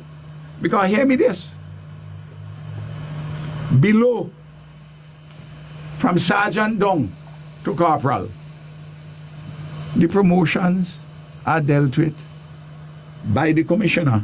Section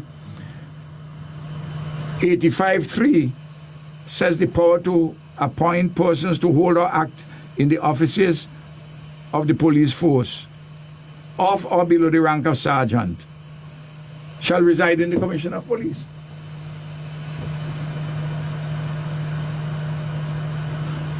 Now, how do these things go to the commissioner, to the Police Service Commission? My dear Monique, this is what happens. The commissioner for the positions above, station sergeant and above, up to assistant commissioner, the commissioner will make his recommendations, and those recommendations will come through the permanent secretary. The permanent secretary will show the Minister of National Security those recommendations to see whether the minister thinks there's everything all right with these. But the minister can't tell the Police Service Commission, you know. Minister can't tell the Police Service Commission who to appoint to any of those. The Police Service Commission they're not answerable to anybody in those things. But naturally, they will take guidance they will take the recommendations of the commissioner seriously. And they come through the permanent secretary. There may be some belief too that the Minister of National Security has seen these. But the Minister of National Security can't say who must be promoted and who must not be promoted in. That is a matter for the Police Service Commission between the rank of station sergeant and assistant commissioner. Okay. But deputy and commissioner, the Prime Minister is involved in the process too. That's the only way, that's the only place the politicians are formally engaged in this process, you know. This is why you would have heard me say publicly when they appointed to the Police Service Commission a former superintendent of police. I don't know if he had been hired on that. Could have been. A gentleman from Bridgestone Bible. I said publicly, the Police Service Commission has always got to be alive. That Mr. Christopher, who is the person involved,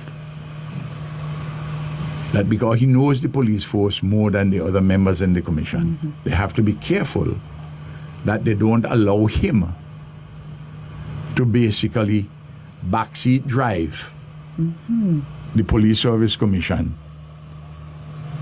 over recommendations of the commissioner. They will weigh all those things in, take all those things into account. But I had given that warning publicly.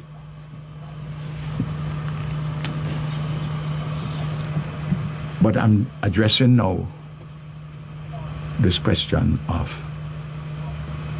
Smith, Brenton Smith. Anyway he works as Assistant Commissioner of Police acting. Certainly when I see him, first thing I see is a politician. Huh? Yeah. But Ronald Christopher was one of his tutor back then, 1994 at the police training school. Conceivably. Yep. But you would have taught a lot of people too. Yeah, yeah. And I'm not saying anything malign against Mr. Christopher, you know.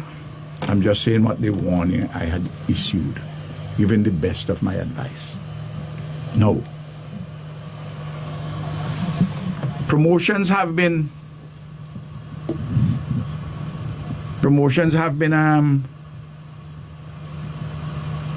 for other positions, you know, for corporal, sergeant, station sergeant, inspector, assistant superintendent, and superintendents. They have also been made in this round of promotions, you know. In addition to those for commissioner, acting deputy commissioner, and acting assistant commissioner. That's from today. But I've been advised that practically every NDP supporter in the police force expected to get promoted. And they have pure internal bickering inside the DNO. Because you have more who did not get promoted than who got promoted. And this is the point when you start to play politics with the police force. And this is where the appointment of Smith is additionally pernicious. For the reasons I've stated. So today, there is rank and file policemen in different categories who did not come out and show open support for the NDP or even covert support for the NDP, and but tell NDP people that, you know, I'm there. You have confusion with them? And persons who would not have approved in the exercise of their democratic right considered that the ULP government should not have been changed. They are basically told that no, this is not their time. They just can't forget about it. And the crowning jewel for the NDP is Smith as acting assistant commissioner of police. Now, let me make it plain. The appointment of Trevor Bailey as assistant, as acting commissioner. Bailey has been a policeman, a professional policeman all his life. And Bailey had been promoted up to the rank of acting deputy commissioner during my time. So if I would have said to the Police Service Commission then that I think that Mr. Bailey is not unworthy of that promotion, it would be difficult and hypocritical of me to say that he ought not to be further elevated, albeit in an acting capacity. Even though I will acknowledge that there were other persons in the force who could too have been legitimately considered to be acting commissioner. Similarly with Junior Simmons, with whom I also worked and who under the ULP government, he got promotions. But those were promotions which were done in the normal course of business without involving, in the normal course of the Constitution, without involving me lifting fingers one way or the other.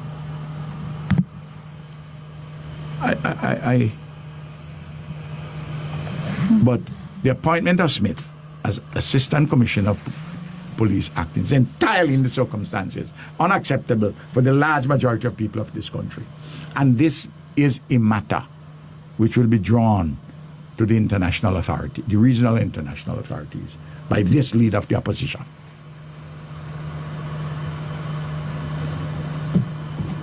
And then you want a police force which is highly professional and not riddled with partisan politics. From assistant commissioner levels coming down, as we have seen from these promotions. And what do we have over the last 4 days in this country? We had on Friday night shooting in Kingston. We have on Saturday in broad daylight shooting in Kingston.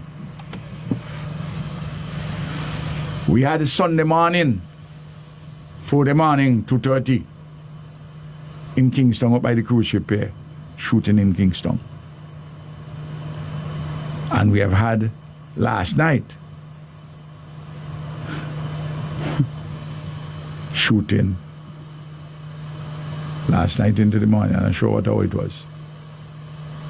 Shooting in Chateaubelair. That's what I've been advised as I was coming to the radio station about the Chateaubelair one. The policeman advised me. Someone on the line mentioned that they didn't hear anything about that said one shooting last night in Chateaubelair. Policeman told me that, so I'm talking on the basis of that report. No. Look, the gunman them showing little regard for law-abiding people and even the police force.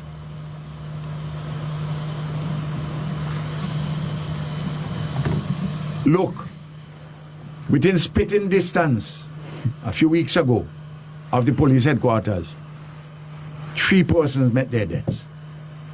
Yeah? By Chinatown. Yeah. Just across. You spit and you could reach the police headquarters. 3 persons. There was shooting on Friday night. Somebody got injured. A woman got injured. As I understand it, fortunately, well, every shooting is, if any time a bullet hit you, is debilitating. But apparently that was not life-threatening. Okay. At least for now. Then the teenager, 16, 17-year-old, who was in a car, she gets shot up by the cruise ship pier, 2:30 or thereabouts, Sunday morning. Saturday night coming to Sunday morning. She's at the hospital, I've been advised. I don't know what is the state of her injuries. I haven't gotten any report. St. Vincent Times say yes, the shooting last night has confirmed. The shooting is confirmed. Yeah, St. Vincent St. Times. Vincent Times. Thank God. I understand that person is in a serious condition. Okay. This is against the background that we have had 31 homicides. Then broad daylight on Saturday in Tong, between where Gonzalez Liquors is at Middle Street to where Prescott and Sons have their place, have their famous store.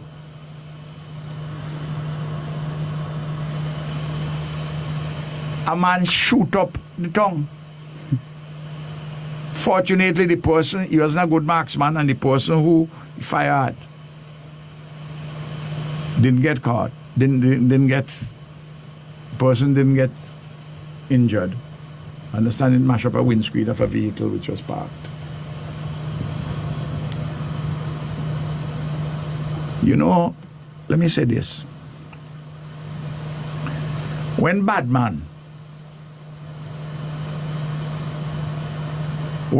gunmen shoot up one another in their homes, or in some alleyway, or some watering hole where bad man and gunman would be. Most law-abiding citizens in the country, they say, well, let the bad man them or the bad gunman them and shoot down one another, kill all of them. Some people will say that. I don't say that.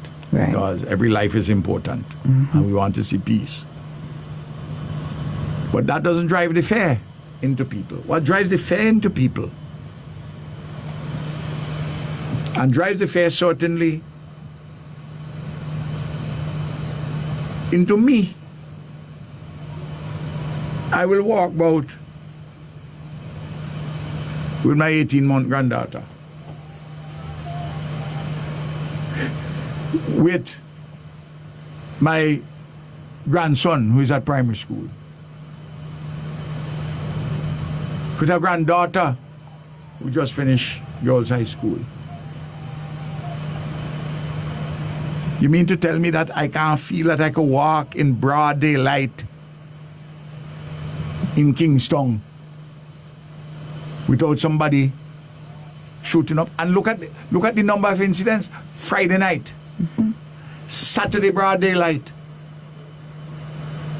Sunday up by in the wee hours of the morning of the cruise ship here, and apparently the person who gets shot is not the person who they wanted to shoot at, the gunman. Wow. An innocent bystander. You want to tell me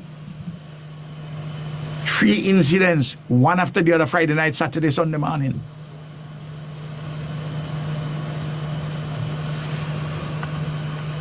And you politicize the police force? Eh? I mean, the thing is an absurdity.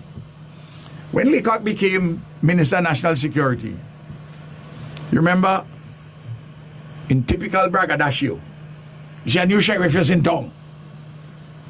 And you hear me on the block? You fellas on the block, you better behave yourself. And if you all are involved in criminal activity and so on and so on.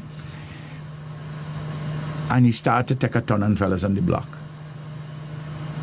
He said, but the fellas on the block, the men and women on the block, overwhelmingly are law-abiding people. Culture man and sportsman and just regular community activists go hang out on block. Eh?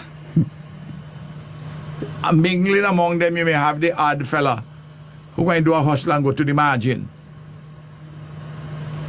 But why you want to demonize the block? But he's the new sheriff in town. And it's all about here, you know. And don't do nothing to embarrass me, you know. That's why you're talking to the fellas in Sharps and Lodge Village and Green Hill and Uptown and Paul's Lot. That's people who are hanging out. I used to hang out on the block when I was a youngster. And I ended up as Prime Minister, a university professor, visiting professor and an esteemed lawyer. So wait, you think the block is bad? I mean, you just demonize the whole block, a whole set of young people. That kind of a anti-poor, anti-working class, anti-peasant, a kind of uppity middle class, even, and some of the worst kind of uppity middle class you might have come from the poor and the working people, you know. They want to leave them behind. But the basement of insecurity beating in the head. Start to turn against their own origins. I understand that sociological phenomenon, you know. I've studied it well. I've seen it played out. I tell the criminals additionally, you say, this, I am the new sheriff in town and I will bring order. I said, Leacock have a lot of big talk. You think the criminal them listening to him? Either listening to him, they choose the teeth. Eh? All the time, yes. Eh? So, where is he? Where's the new sheriff in town? Remember, I don't play politics with crime, like how the NDP used to do it. Every time you had a killing, they had a press conference. It's Ralph's fault. Well, people are teasing them now and say, "Hey Ralph, how you make all them things happening?" Because if it was my fault, and I'm not the Minister of National Security or the Prime Minister anymore, it's their fault. But I don't take such a simplistic approach to it. What I'm taking an issue with is the politicization of the police force and this kind of irresponsible talk by Leacock. And Friday is as though he's floating in the clouds. Eh? Completely oblivious to all what is happening. Remember, they put up billboard going to Leeward, You have had 31 homicides already. There were 40 last year. Down from 51 or 52, whatever the number was the previous year. And I was hoping that we will see a trend downwards. But Monique, if we have September, October, November, December remaining. Right. That's 4 4s are 16 weeks. And then 2 more weeks, 18 weeks remaining. So 34 weeks already, 33 weeks already. You got 31. Right. Killing almost one a week. Eh? Yeah. And I don't know what happening. I pray to Almighty God that the person who got shot in Chateaubelair survives. I hope to God we don't have another killing for the rest of the year. True. But on the trends thus far, we may well go past. Because if you have almost one a week, and 33 weeks done gone,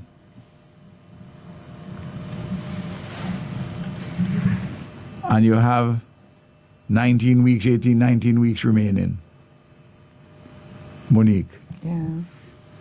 and is one a week on an average, you can see that you'll fly past the 40. Yeah. Mm-hmm. And in that climate, you're politicizing the police force with Smith's appointment and other naked political appointments going down the line, except for the odd one here and there.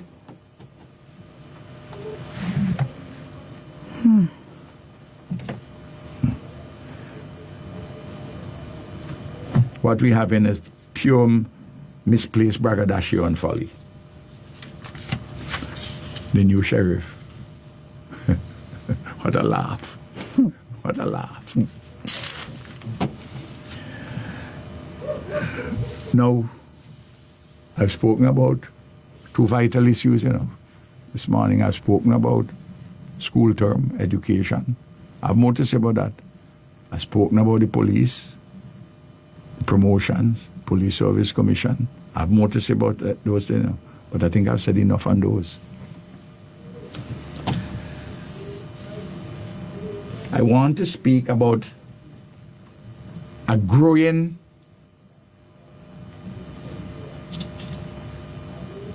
malignancy and pure wickedness of the New Democratic Party government. A growing malignancy in the government and a clear wickedness And what I'm about to tell you, the people of St. Vincent and Grenadines, because of what is happening, the hottest part of hell is reserved for those persons who are hurting directly the poor, the working people, the peasantry, the vulnerable. The hottest part of hell is reserved for them. Yes. You may recall, I said in the parliament just before, a few minutes before I was finishing my budget address, I said, Madam Speaker, I have one final piece of advice to the persons in the government. As I listen to them during the estimates debate, and I hear them on the radio, and I said, they think that they are possessed of power. I said, but the first thing I want to tell them is that power, political power in St. Vincent and the Grenadines, is an illusion. If you think you have power. I said, what you have is an administrative authority to do good or to do bad and evil. And I say it's easier to use your administrative authority to do bad and evil than to do good. Because to do good, you have to work in solidarity with others. All you do, if you're doing bad or evil, is to just do it by yourself, if you have the decision to make. Or people allow you to make those decisions. I pointed out that it has been said that power corrupts, and absolute power corrupts absolutely. You say, but because I tell you that power is an illusion, political power here in St. Vincent and the Grenadines, I said, you will discover your condition of powerlessness. I said, and powerlessness corrupts. And absolute powerlessness corrupts absolutely. And we are seeing, because they can't use their authority to do good, do things uplifting for the country, they're using their authority to do bad and evil. What else do you call the NDP government removing an 89-year-old woman from Chapins? I ain't going to call she name. Yeah, I know she name. Her only income is public assistance. They remove her name from the public assistance list for one reason only, because she's a supporter of the Unity Labour Party. There's a woman in Sandy Bay. I wouldn't call her first name. I'll call her last name because there are plenty Neros in Sandy Bay. A 82-year-old woman who nobody in she family could help because they themselves in difficult circumstances. They take her name off the public assistance list. You hear me? Yeah. People who are engaged in that kind of activity to hurt the poor like that, the hottest part in hell are reserved for them. Mm-hmm. And I'll tell you this, those who are doing it, they and or their families will suffer because there's a God in heaven. Amen. You hear what I'm telling you? Yes. There's a God in heaven. And he in his own time and judgment will decide how to deal with you. So I'm saying to those, you know that has happened? And I know you know. Go on your knees and ask for forgiveness and correct it. And put that old lady in Chappins back on the public assistant list. Put Miss Nero back on. And others. And the yes workers. The yes mobilizers. And the yes coordinators. 28 out of the 30 of them in fire because of politics. I replaced them by only NDP political operatives. Go on your knees and ask for forgiveness. This is not a question of you make a wrong policy decision, you know. This is not a question that you genuinely believe in a particular policy, but it turned out not to be the correct policy. You're a human being, you can make mistake. But this is rank evil. And the hottest part of hell is reserved for persons who treat people like that.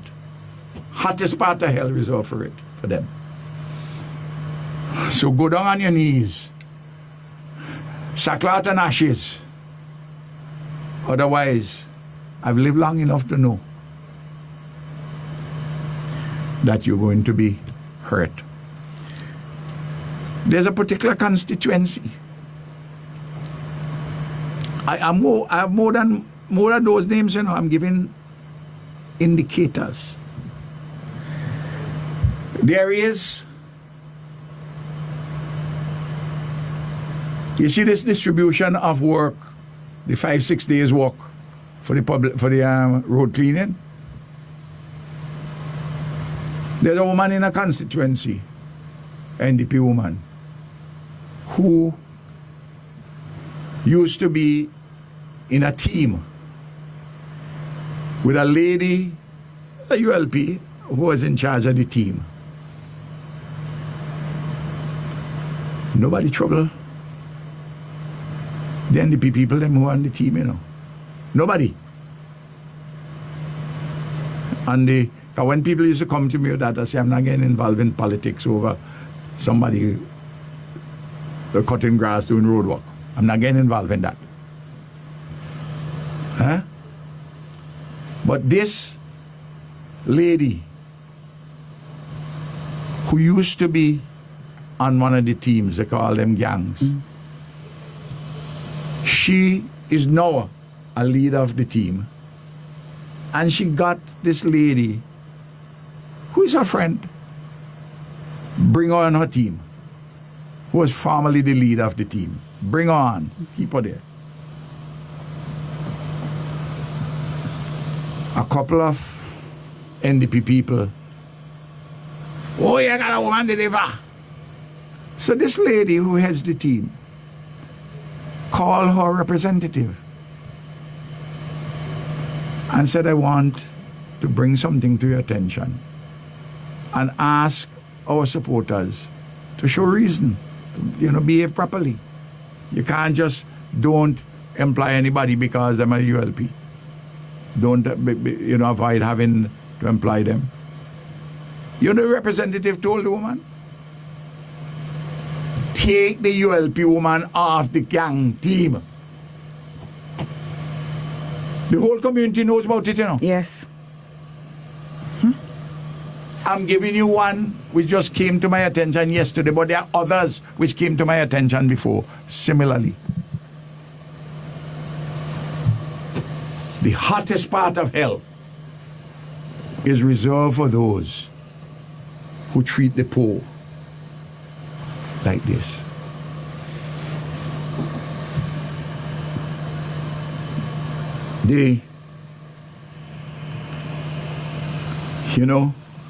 Amazing things. In these holidays, you have teachers who are quote-unquote team leaders, cleaning road, or timekeepers, Yeah. Eh? Yes, that's how it is. Not only on St. Vincent, you know, it happening in Beckwith too. Lord.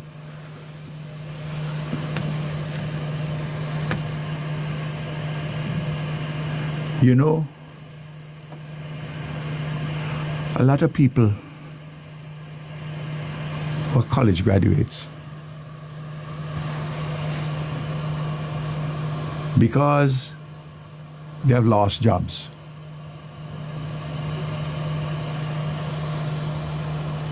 they want temporary jobs. You know, they're gone. They're walking on the road and working as timekeepers too. Yeah. Trying to see if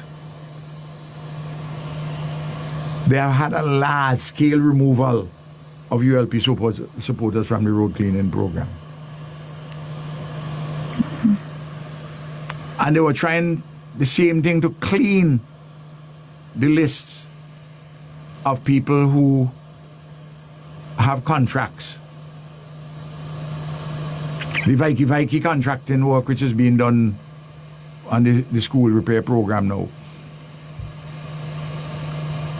But there are contractors who tell them, you could give me the contract, but you can't tell me who I must hire, you know. Right. Because I have my workers. Huh? That is it. Inside of the public service, there's the political partisanship continuing to this extraordinary extent in the promotion. There's continued bullying and belittling of public servants. The situation is terrible. Yeah. There are several public servants who have had 3, 4, 5, 6, 7 years in the public service. Also in the police service. Contacting me, want to know if they can get what they have to do to go and get a job in Antigua, in St. Kitts, in Barbados, in St. Lucia, in Grenada. People want to leave. They can't take it.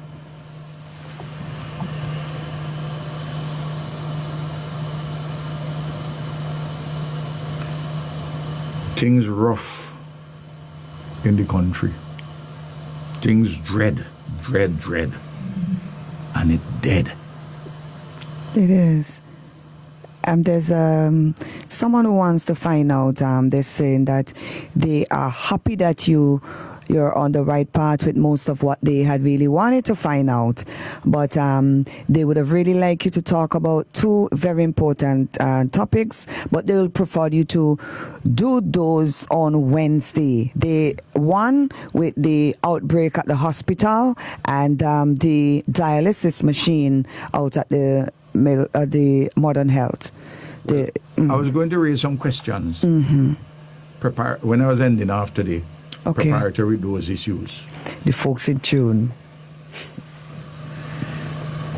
No. NDP people are balling too, you know. I see. It's drawn to my attention. Let me tell you, and they're making their self known, you know, because some people send me some things. NDP supporter writes on social media, I've lost faith in the new Democratic Party. As an NDP supporter, an NDP activist says, these people in charge now seem to have little regard for our pain. Another activist in a community in the same trend. Let them enjoy their one term if it lasts so long. Eh?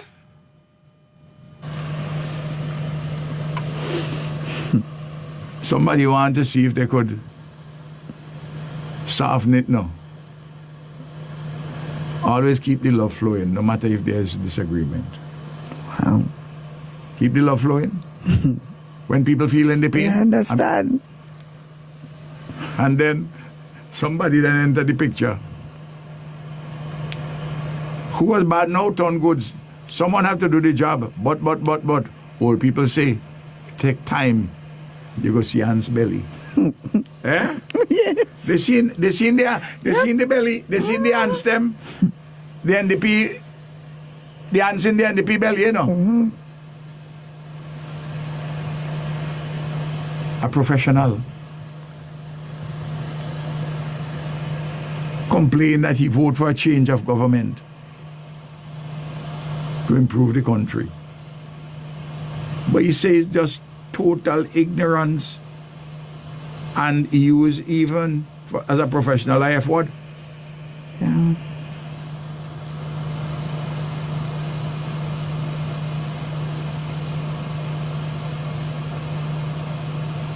Somebody on the same day say, I vote for change, and I myself feel like I'm being victimized. Cause once you ain't dance to the beat of their song, crap or smoke your pipe. These are the people, you know. All right. The number of messages I get in from them, people saying, Comrade Ralph, I am sorry. I had to tell them there's water under the bridge. Yeah. I meet them, they come and talk to me, they come by me. I say, listen, all you do, at the first opportunity, correct it. Things are boiling, you know. And listen, water heated to 100 degrees Celsius to under steam, you know. And if the pressure cooker don't have a washer to let off the steam, the lid go blow off, you know. Eh? You ever see when you put down a pot cover tight, and it's not a pressure cover, pot cover? Gone. Eh? Eh? Did they think they control the fire? Let me tell you this.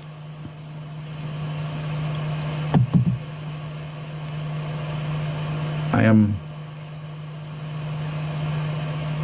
so sorry that so many people are getting hurt by this government. And gimmicks ain't going to help them. Let me raise some questions.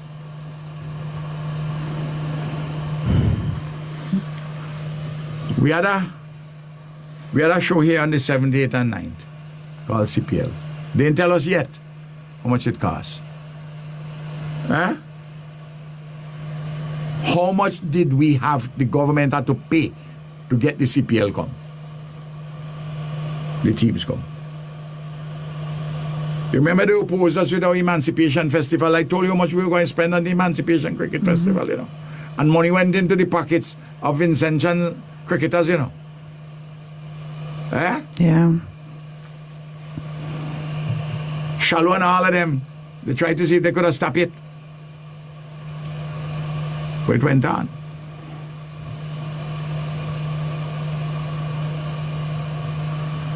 Do you know that the Tourism Authority of St. Vincent and the Grenadines, I've been advised, finance the St. Kitts Patriots? I see the team, the CPL team, with our logo on the pants on the right hand side. If the cricketer way he shut out the pants, You seeing it? you can't see it because it will cover it. Oh, okay. If you wear the shut out of the pants. But why are you going to do that and how much it costs? You don't waste $50,000 US on Pinprint. and put a sign up on Caribbean, inter-Caribbean. Try to call it the traveling Well, really, imagine Inter-Caribbean is the traveling the traveling ambassador, you call it, the flying ambassador. May Almighty God help us in St. Vincent and Grenadines with that kind of idiocy. Huh? I know this. I want to know how much it costs to promote Vincy Carnival on the road to 50 years. For Carnival in June, July, which is next year. The story I hear, an NDP man put a proposal to them to promote the Carnival. He said he want 40,000 US. Went to the NLA. The NLA say, no, that don't make no sense to us. The fellow went to the political authority. The political authority say, give him 20,000 US. That's $54,000. They do some flim-flam thing up in New York the other day, where they have the normal activity with New Yorkers, Vincentians, who enjoy themselves. So they're promoting the Carnival. The thing, their so-called promotion is so lackluster. But they put a nice smiling picture of people who are, the few people who had gone from here to go up there.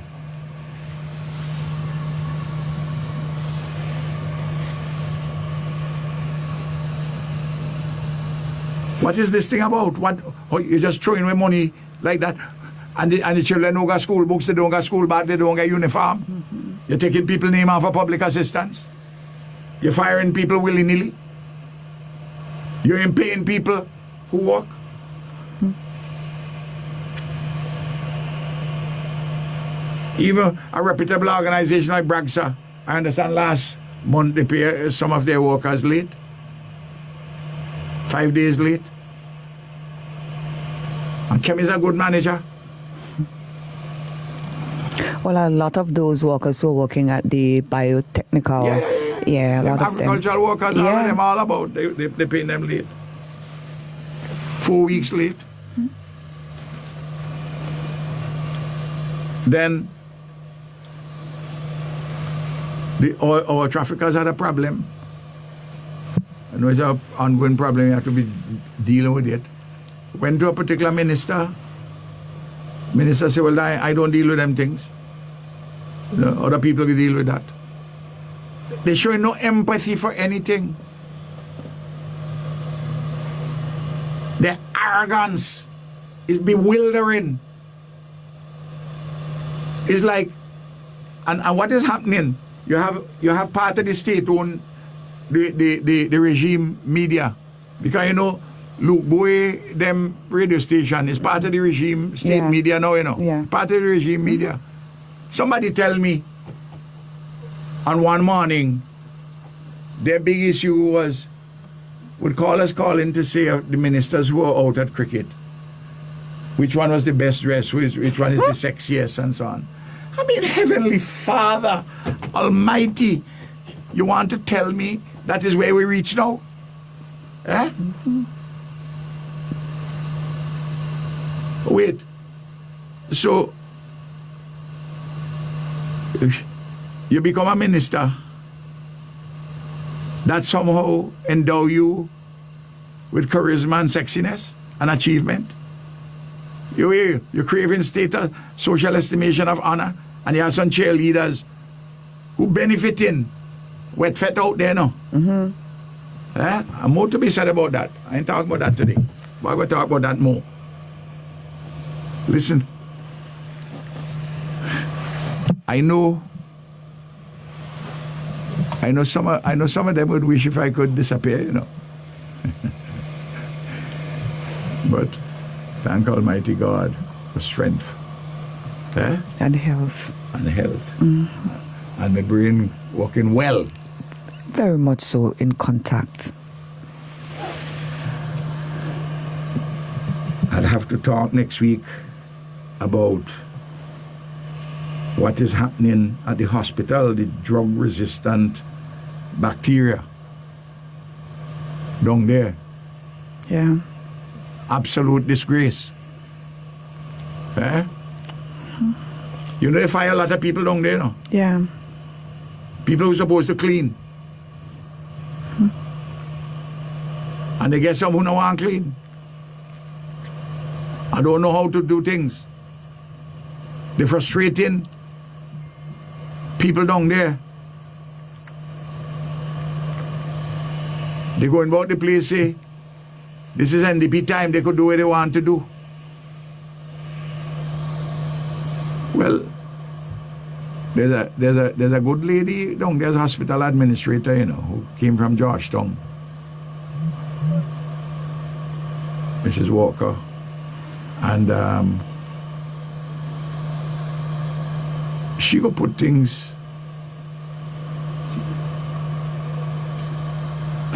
Some people go follow, did she? You know? No. What is this thing that they're downgrading modern medical diagnostic, the modern medical and diagnostic center? Modern medical and diagnostic facility up in Georgetown. They don't have any operating theaters going, no surgical work going there now for months. They're reducing the extent of the services, including the dialysis services. Yeah. They want to turn it into a run-of-the-mill polyclinic. What is the matter with this government? People in Chile, people in Georgetown, this modern medical and diagnostic center was brought there by the Comrade to deal with 40,000 people with a certain essential set of medical deliverables for people from Mespo, Bayabo, all the way up to Fancy, and people from outside, even from Beckway, come in there when you want to do colonoscopy and the like,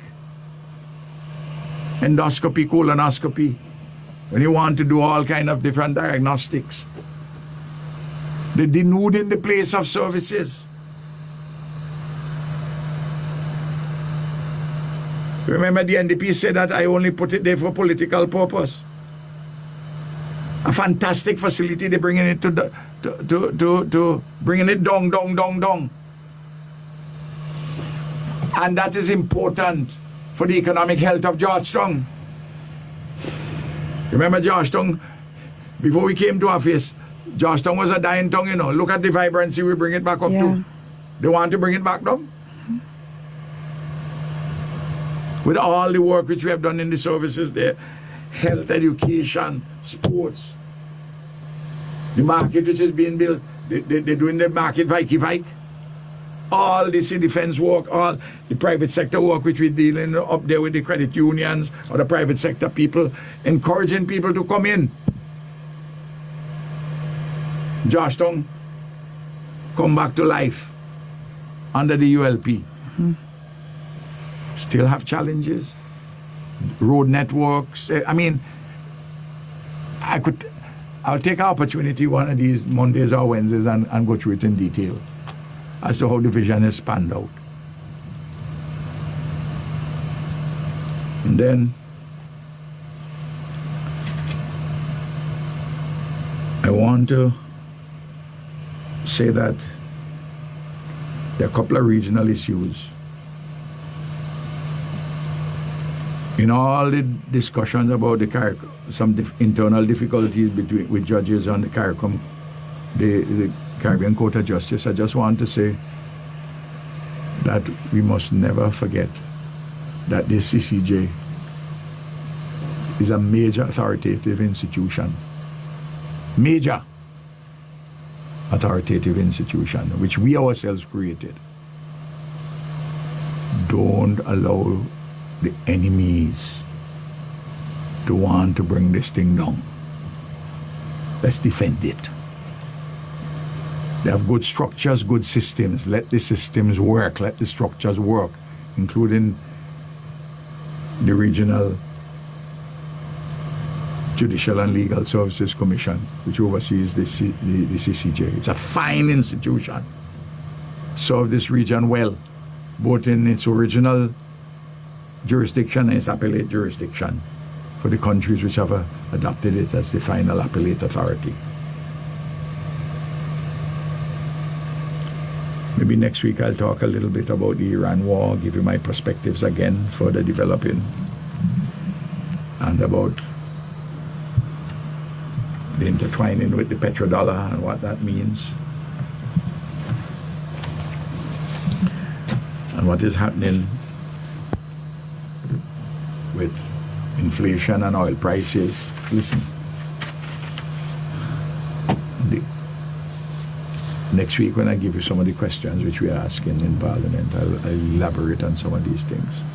Someone is asking if they're saying that they will love to hear what you would have to say, your comment on Prime Minister Gaston Brown, comment in which he threatened to deport a sitting judge because he felt the judge is being too lenient with his sentencing. Well, I understand that my brother Gaston has made a subsequent statement where he sought to clarify what he said. Clearly, he made a statement out of frustration with what he considered to be some lenient sentences. But we all have to be very mindful that the judiciary has its role, the legislature has its role. I am, however, sure that Gaston is committed to the separation of powers between the executive, legislature, and the judiciary to defend the Constitution of Antigua and Barbuda, and that he would no doubt agree that as yet he probably should have spoken more carefully, but Antigua is a thriving democracy, and I don't think it is in any danger of that democracy being subverted. Okay. I want to say something about Friday in Taiwan, and I'll talk more about it next week too. From 2017 onwards, the NDP has been saying no to Taiwan and yes to mainland China diplomatic relations, even in the last election. Yes. And they behave in a way they think they can trick the Taiwanese. They think they could play games with them. Listen, they represent an ancient civilization. Chinese civilization is 6,000 years old. I just want, for the moment, to compare Ralph in Taiwan within weeks of we come into office. I went there in May 2001. I came to office. As I said, the cabinet was constructed on the 1st of April. So within weeks, I was there. Friday St. Leacock make a complete idiot, a complete fool of himself, as commented on already, on his venture to Taiwan. Complete embarrassment. It took Friday over 8 months to get there, and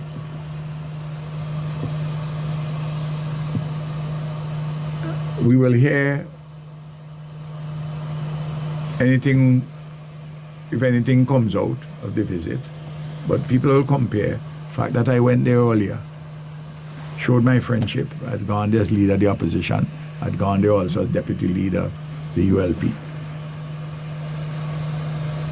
Friday, all the time his leaders stayed away from going there, though he went to mainland China. NDP is full of hypocrisy on Taiwan. We have had a principled position, and we have not been involved in cursing and abusing the mainland Chinese, like how they turn on the Taiwanese. I'm talking about how the NDP turn on the Taiwanese, for all the good they were doing here.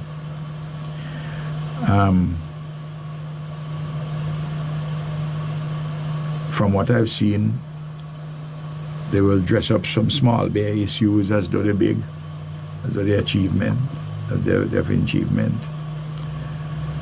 But in 2001, we came back from Taiwan with a substantive relationship, reinvigorated, properly on a sound foundation.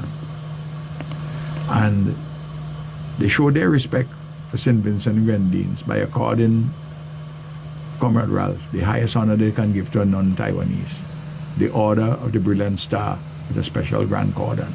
Right. Check the record and Yes, check I to see saw what it. we achieved. Next week, on Wednesday, I will talk a little bit more about that. But don't fool your fat. Not like them could trick the Taiwanese. Taiwanese would act with good sense within their own interests. There is another. When the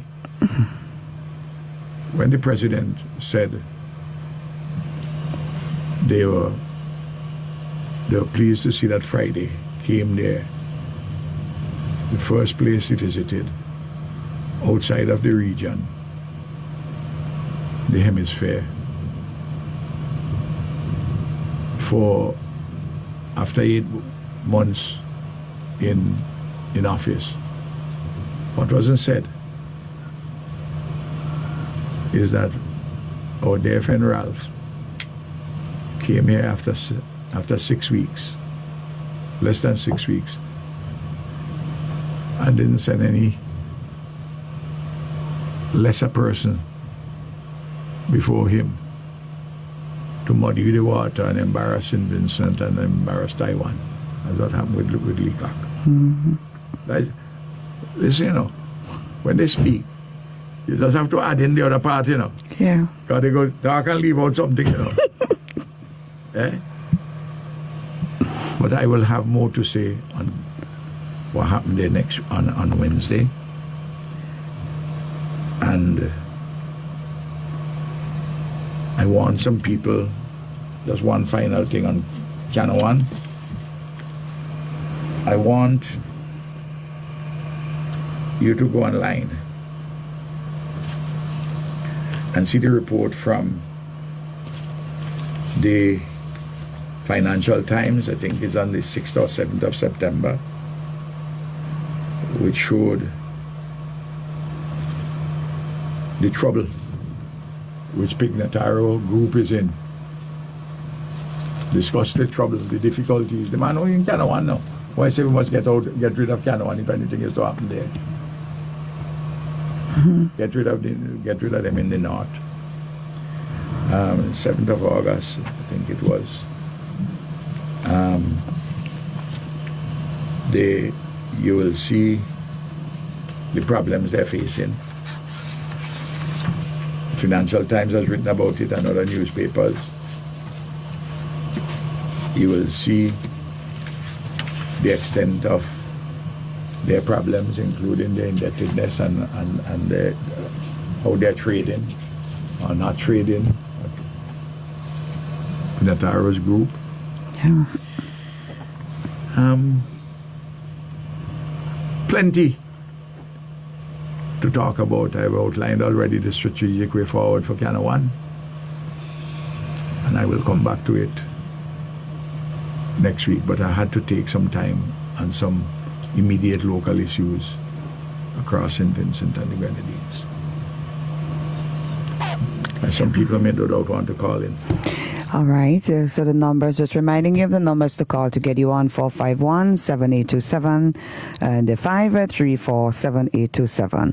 But this person is asking a question, which says, welcome back. I'm glad to know that the Almighty has taken you and bring you back safely. All right. It is painful to see, listen and read of what SVG is coming to.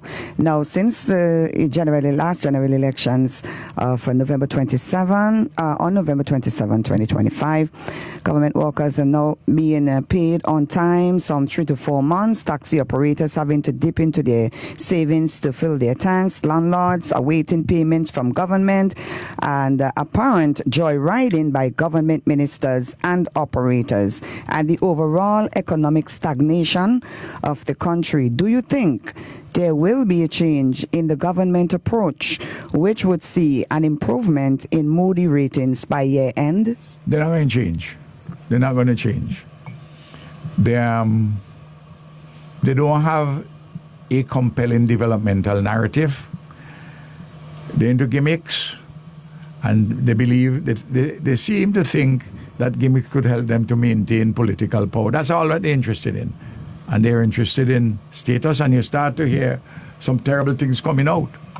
Down to this morning, I hear some things I don't even want to talk about them on radio. you hear me? It's bad. And what the person says is quite true. And it's going to get worse. Wow. It's going to get worse. Vincent have a band belly. It's going to get worse. And the poor and the working people are going to suffer. The middle class suffering. And all what you say and more is taking place in the country. And gimmicks can't solve them problems. All right. That's a lot. I wonder if I could get the headphones. I hope Bling had put it on and hooked it up. I know people will send in questions online, but some would want to call in too.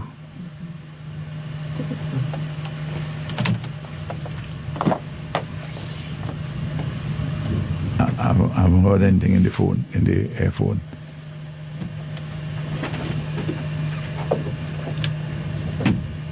Yeah, I'm hearing now. Thanks.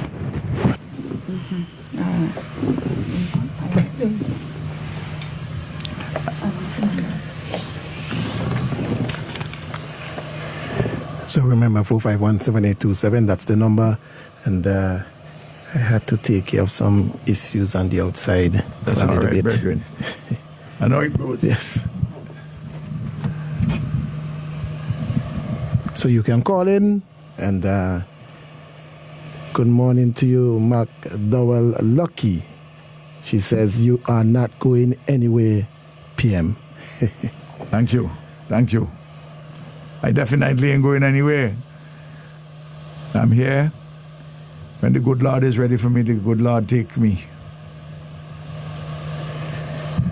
One individual is saying all the signs were there when the NDP was in the opposition, that they were not ready to govern, yet Vincentians went against what was obvious and still voted for the NDP to govern. Yes, and sometimes people have to experience the difficulty and the hardship. Yep. You know, I could understand how some were swayed, but they're now taking the bitter pill.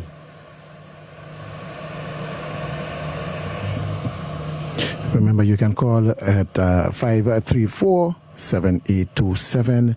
That's the WhatsApp on air number is 451-7827. So in the meantime, you can go right ahead. Well, if I may just say something about this Taiwan visit. You know, when they want to cover for people mind, Friday lands in Taiwan. There's a military guard. Well, that happens anytime a prime minister Yep. goes. Yep. It's a normal diplomatic thing. Yep. Eh? It's not new, it's not something special. Then there's a banquet. There's no problem. There's always a banquet when you have a head of state or head of government going. You know, sometimes the president may host it, sometimes the premier may host it. You know, it's Taiwan you go to. You meet with different sets of officials and so forth. But we will hear what transpires concretely from this trip. We will hear. We'll hear shortly. What we know is that Leacock went with 12 or 14 vehicles and he said he might forget it. He come back completely empty-handed, embarrassed himself before he went and when he was there. And what Friday, they no doubt would have gone looking for money. But what they when they know that it will be difficult, so they go there and see if they could talk in general terms about Taiwanese investment coming here, private sector people, and so on and so forth. But that has always been the case, you know. And we have concessions which are available to them from before. There's nothing new there, you know. But all the important bases on which the relationship, the modern relationship with Taiwan, has been set. Been set by this the ULP government from 2001 for nearly 25 years. Look, when I went to Taiwan, you know, I took with me Sims Martin, Julian Francis, and Vincent Beach. Vincent Beach had been there. Vince of blessed memory. Sims of blessed memory. Vince had been there in 1981, you know, when Milton Cato went, when they established diplomatic relations. So we have people who are there. We have people who have served us, who have been there from the beginning. And then James Mitchell begged them not to go along with this crazy idea of moving away from Taiwan. They ignored him. And having used Chinese money to help win elections. They're doing a dragon dance at the moment. Eh? Yep. They think the Taiwanese dotish? Eh? But I'll talk more on Wednesday on that.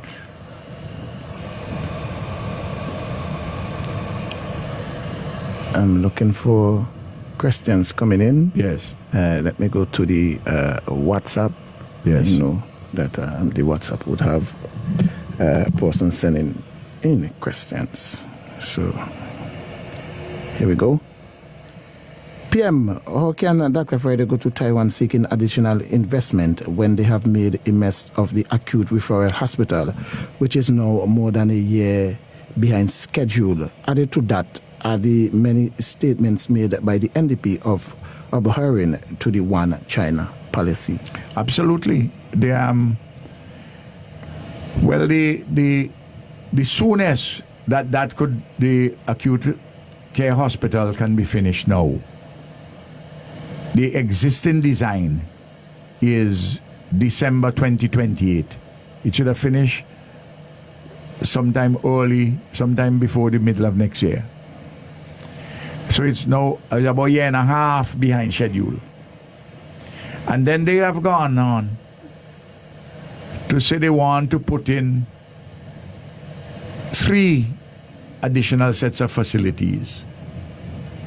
They want to put out at Annisville what we're going to leave at an upgraded Milton Cato, because part of the $125 million which we borrowed US, 8 to 10 million was to help to upgrade Milton Cato, to put in, to spruce up, develop significantly maternity and pediatrics, the women and the children, and also for dental, for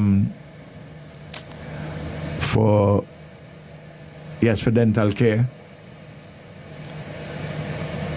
down at Milton K2, in addition to the other facilities which would have been there. They want to move those three things, and they have a concept. But the concept which they have, the rough number they would have received is about $65 million US for what they want to build for those three things out there. They haven't identified the source of money yet.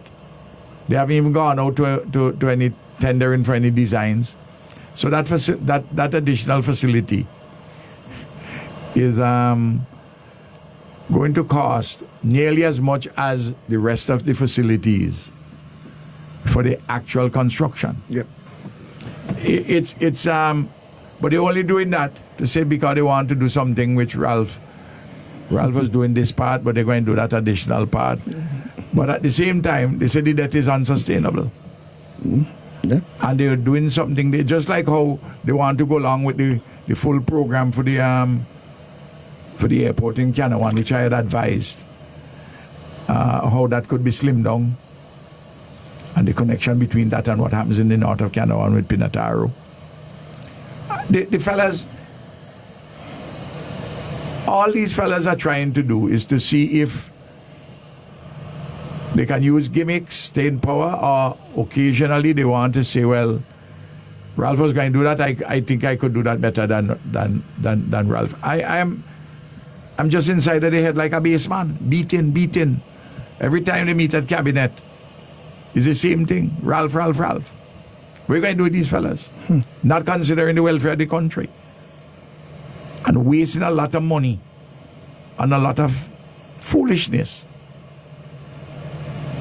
And not telling us how much they're spending on the foolishness.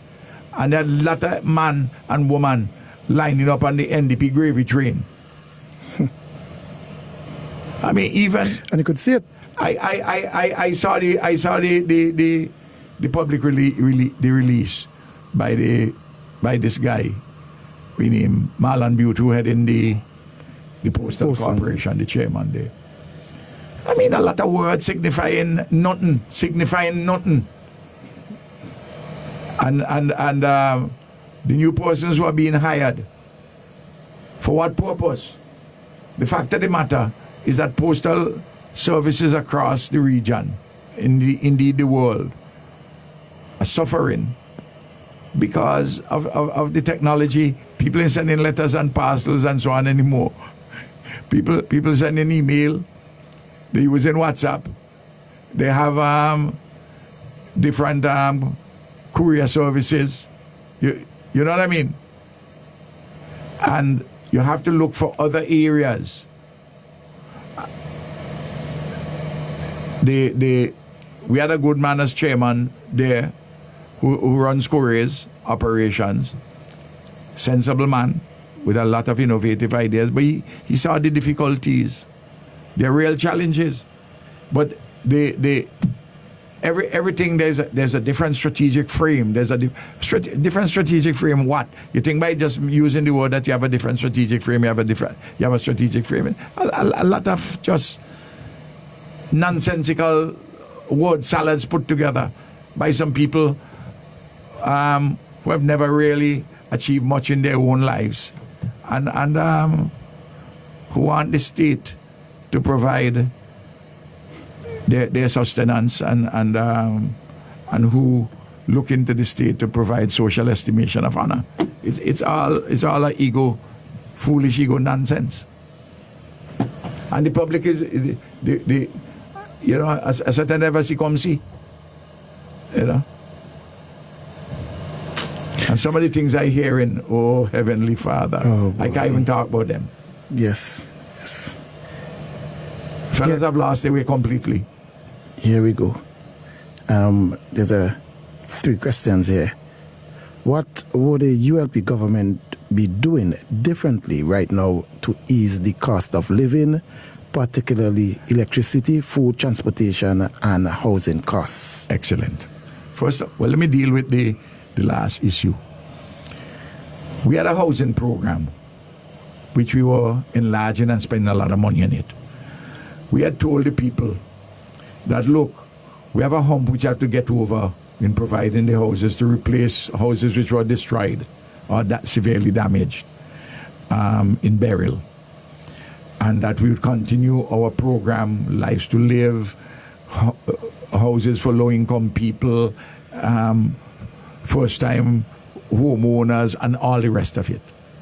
And we are going to provide and continue to provide tremendous assistance in that regard. Land distribution for housing lots and so forth.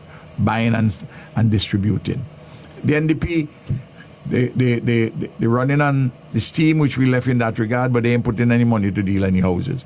If Waste didn't come with his money to do some things additional down in Union Island, nothing will be happening on any housing anyway. So let me just and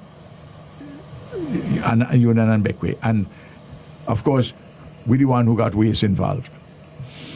And Waste and I keep in touch still, as persons would expect, because he had declared how we work well together and the like, and I'm encouraging him in whatever he's doing, because he's acting in the interest of the country, with which he's connected by having his home here and a home here down in Canawan. Now, we need to provide a subsidy specifically for minibus operators and taxi operators for their fuel. We did that before, and that has to be done again until we get over this, which is going to be a prolonged period of elevated prices.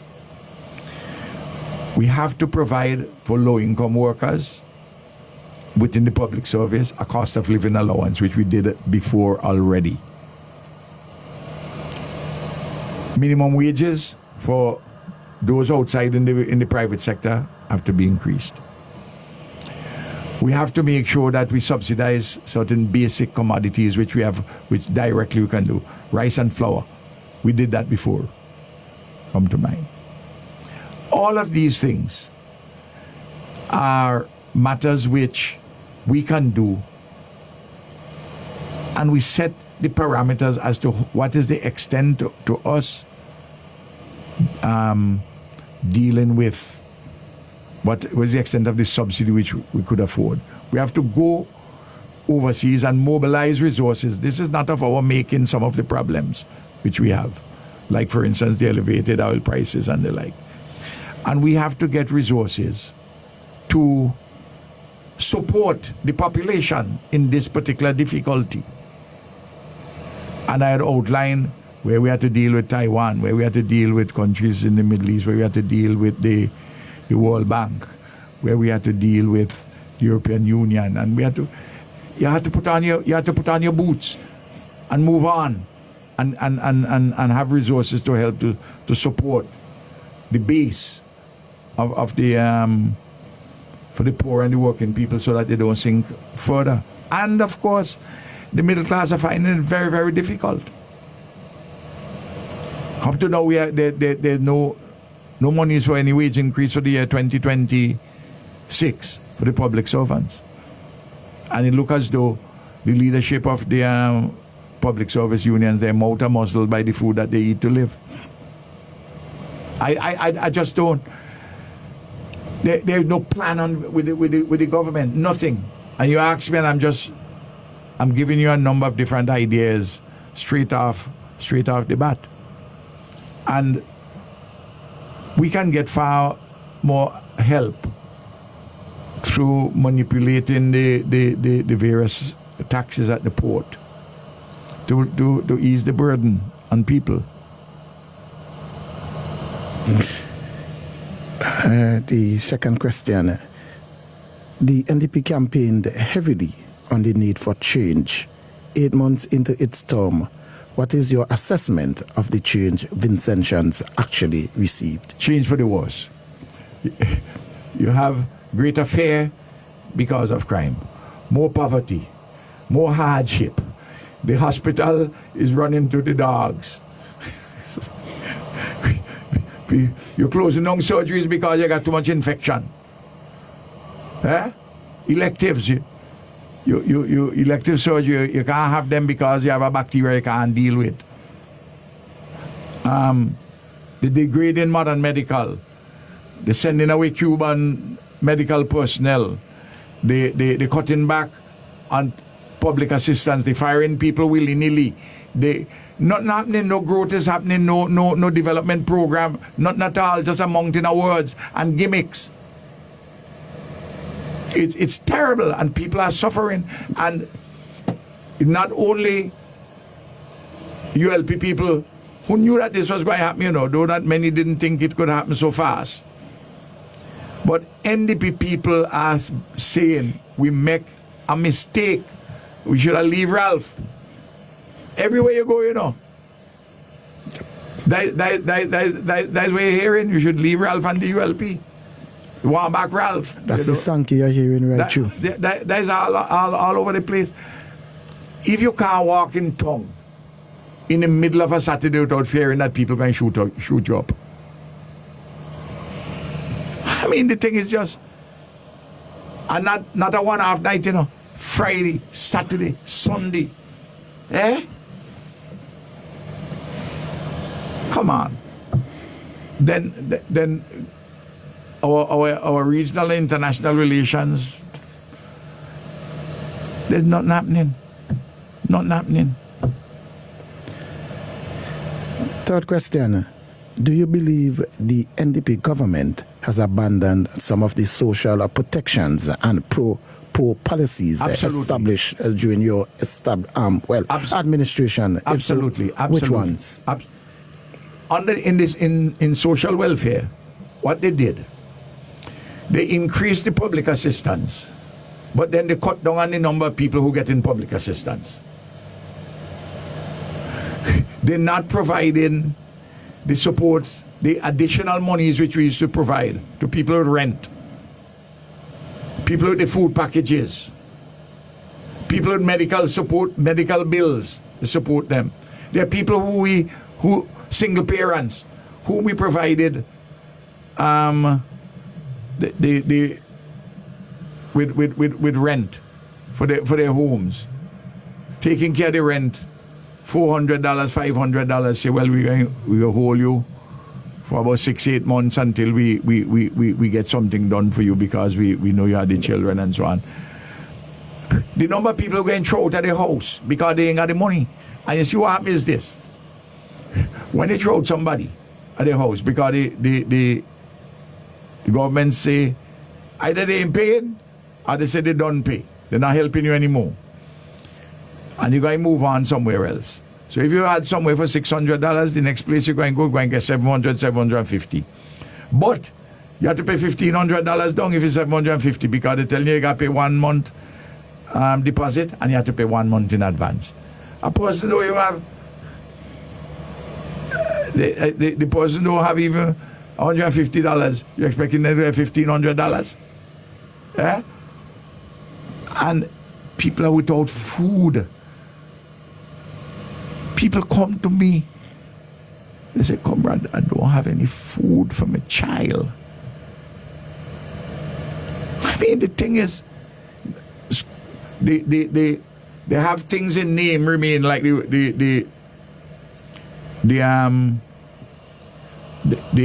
support from the national lotteries, but they got it. They got the programs also in social welfare and family. Up to now, people don't know how many students they're going to give the tuition scholarship for. What is going to be the support for the students at college. All these things which we had provided resources for. They say we are spending too much. And they want to cut that back. But yet, they'll spend $50,000 Canadian, US, $135,000 to put a logo on a plane, which is a joke. That they will put, I don't know if it's $30,000 US they put to put more to put the logo on the St. Kitts Patriots, that cricket team, that CPL team. The money which they give a fella to go promote Carnival next year start to do it in New York. When New Yorkers would be, Vincentians in New York would be surprised that a man make a whole heap of money. They're promoting it.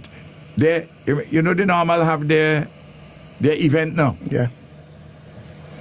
But what the fella is doing for the money, I understand, is entirely underwhelming. I mean, a lot of joyrides all about. And let me tell you, this thing called ministerial office, the thing has gone to the fellas' them head. Plenty of them, they just think they'll boy, I'm a minister, and they just, so many of them operating at such a low level of competence and idiocy, and it's just a fun thing for them. Yep. And the country is falling apart. Yep. Everybody could see the country falling apart. You watch the people who drive in from on the Windward Highway coming down. The Windward Highway is deteriorating,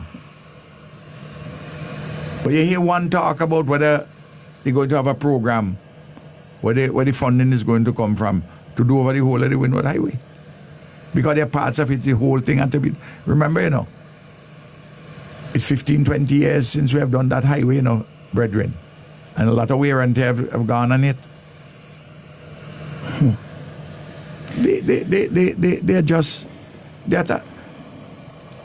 They're not just standing still, they're going backwards.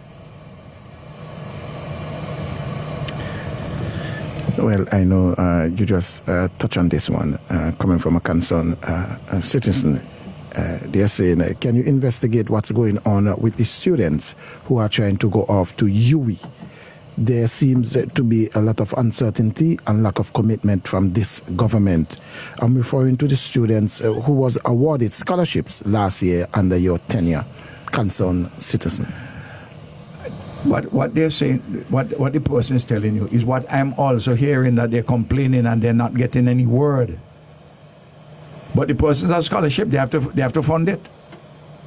They have to fund the people who have been given their scholarships.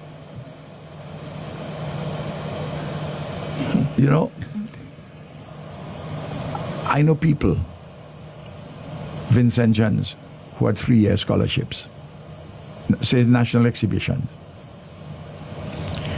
They get first class honors. They want to do master's degree. The government tell them, come back. Come back. You can't go and do your master's now. You got to work. They come back. They gonna work, If I tell you what some of them doing, I'm ashamed to say it. Will I tell you, comrade? The thing is bad, and getting worse. And they don't seem to realize it.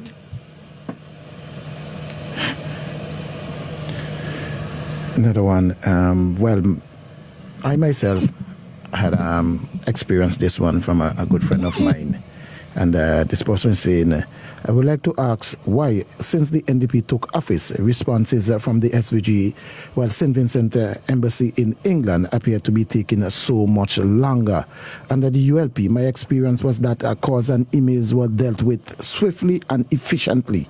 Now people can wait weeks or even months for a response. Can the government, Ralph, explain what has changed and what is being done to improve on this service? Well, let me tell you this. The current High Commissioner, the NDP, Horn, the educated man. But I'm telling you this, he ain't got connection with people, the Vincentians, Look, for the last dozen plus years, he's a school teacher here. He come from Mongren, and I know his family very well. I know him well. I play cricket with him. He's a younger fella than me.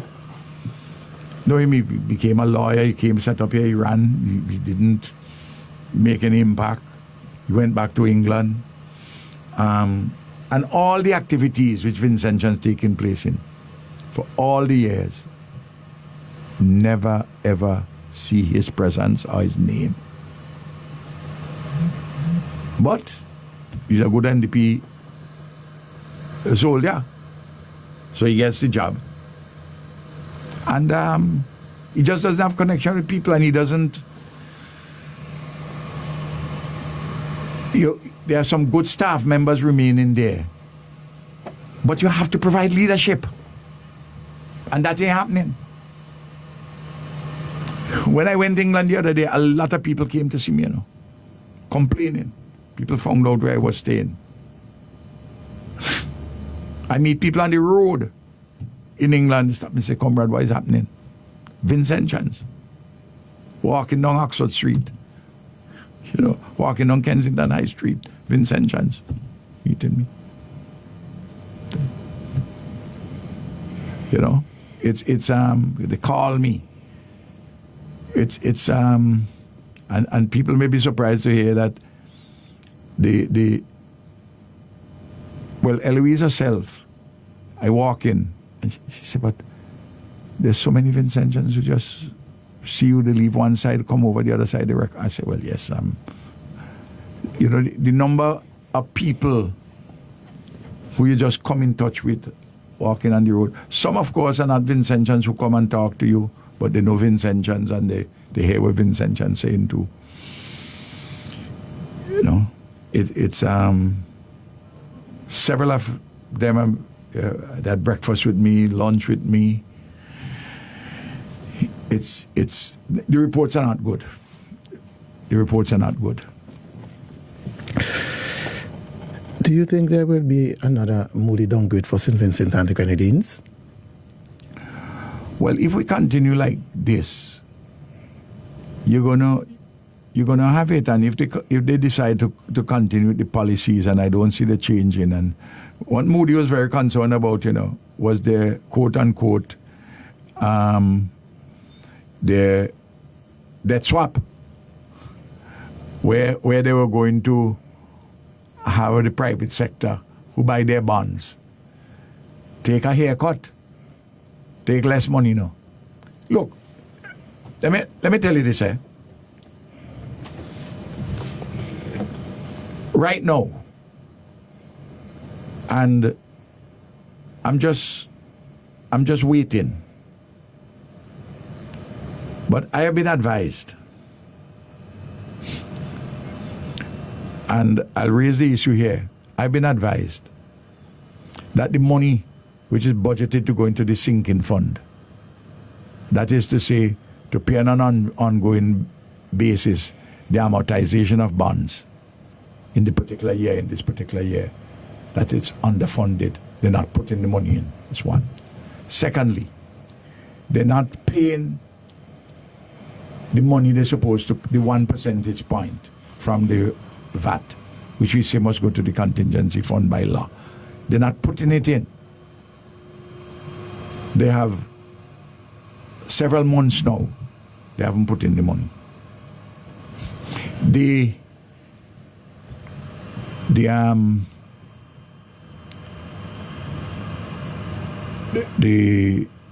NIS payments, I understand that they may be in 2 months arrears in making payments for workers employed by the government in the public service to the NIS. They need to sort out all these things. They need to, but nobody is being curious about all these matters. You have to be curious about them to address them. You have to exercise leadership on them. The thing is falling apart. Some fellas are up there in the sky talking, not grounded, don't have any compelling developmental narrative. Problems are not being solved, real problems. And where they're solving some, like in the case with health, they're allowing too many little pesky, personal, political things to get in their way. It is sad.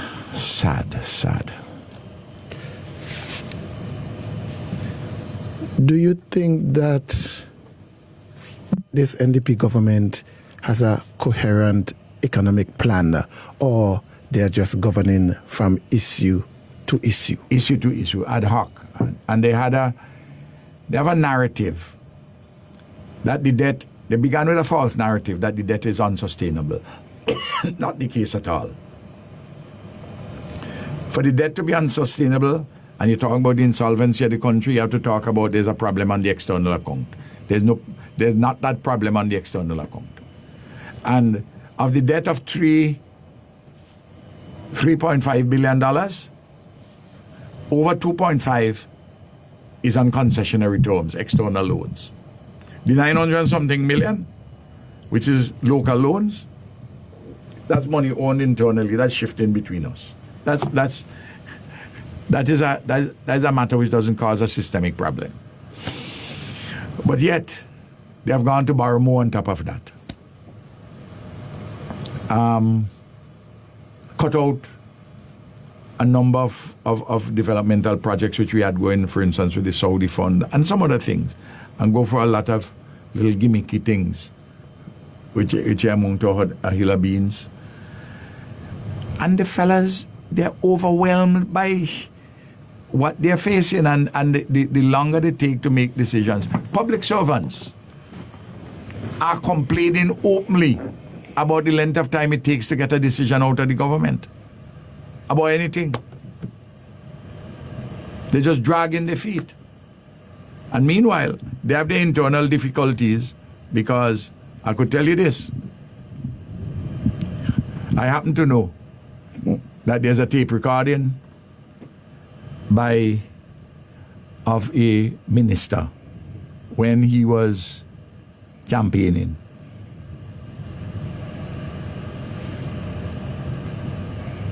He's on film and he's on Voice saying that he just incited this thing with the NDP, that everybody know that Ralph is a better leader than Friday, but Friday ain't no leader. And he essentially, this is the path which he sees that he could become prime minister. And I've heard the recording. You know, the man who has the recording may give me a copy, but you know, they got pure internal problems. And they lost their way. And the thing is that Friday is like the ship is sinking. He's on a metaphoric burning deck, and the fella doesn't realize that always happening around him, things falling apart. Every now and again, you get some very general, airy-fairy statement of really no consequence.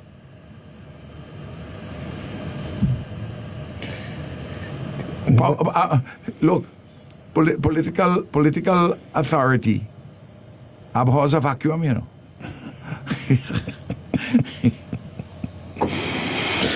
The farm support program in the Ministry of National Mobilization, the volunteers have not been paid for months. Yes, that's what I'm told. There are people who work in the Ministry of Agriculture, and I outlined to them why is it in the budget that people will not get paid, or they had to lay people off, because they didn't budget enough money.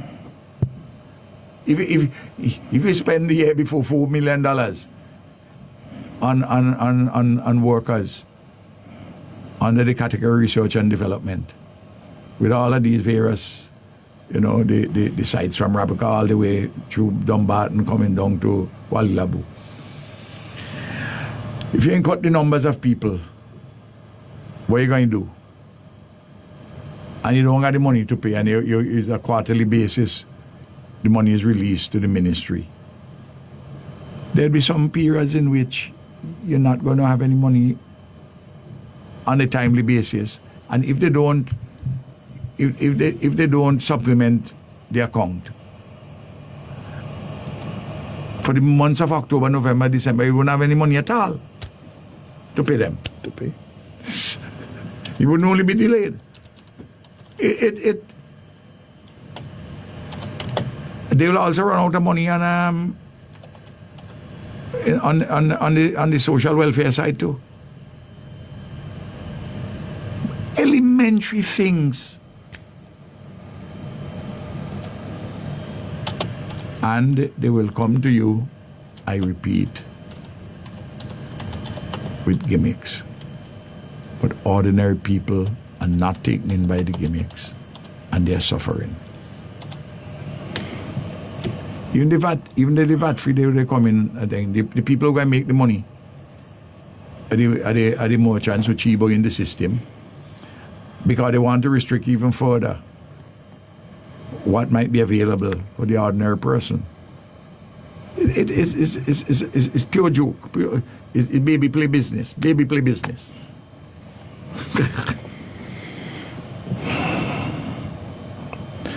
It's crazy. Yeah. That's what's happening. That's one more. Here we go. Do you think, Comrade, that the AIA would be downgraded and maybe more airlines would stop making flights here? Well, I don't know about the downgrading.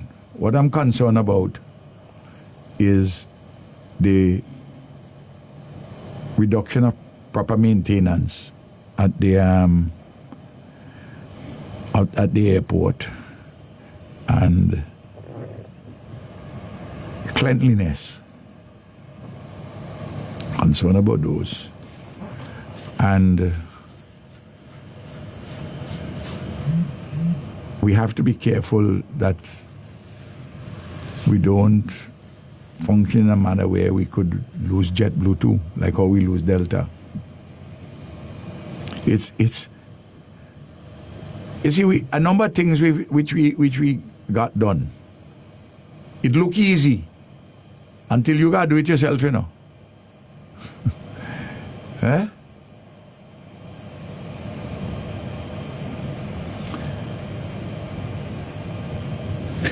The substance you have to run government.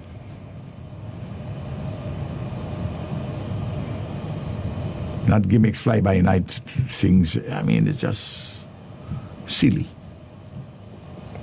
True.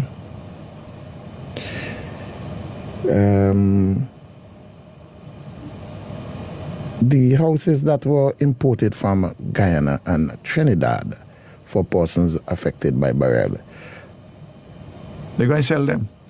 But the person's asking, have you heard that they are up for sale? They're selling them. And, I mean, a one-bedroom house, I think it's $116,000, $118,000. Who going to pay for that? So, and the two-bedroom is $140,000, $150,000, and the three-bedroom $175,000. And these are houses that were brought in for persons who were affected. Yes. And now they are taking them and they are selling them. Yes. But I had told persons on the platform repeatedly every night. I said, listen to me. We have done over 5,000 something houses, repair plus rebuild. And there are others still to be done. But you could be sure that if we're in office, we'll get them done. You can put your pot on your fire and be assured of that. But the NDP, I say, they will tell you anything now. But the gimmicks will come and you will not get the houses built. It's 8 months. Even the public servants down there saying, what the hell is happening? Well, I want to take a call. I want to place a call because I saw this individual has been calling a little bit. So I am going to call and then, hello, good afternoon. Good afternoon, my sweet, nice Prime Minister. Hey, Lavon. I got down a little later than I thought. Today, boy. Huh? Plenty rain, man. Yes. Yes, And comrade. yeah. When people like that be hungry for hear you this morning, boy, to listen to you. The live was so festive, and still we got all up to near almost 400 people. When the time you start, people gather on the live. They was real hungry to hear you today. And plenty comments on the live too. Yes. You won't believe. Because people are still out in.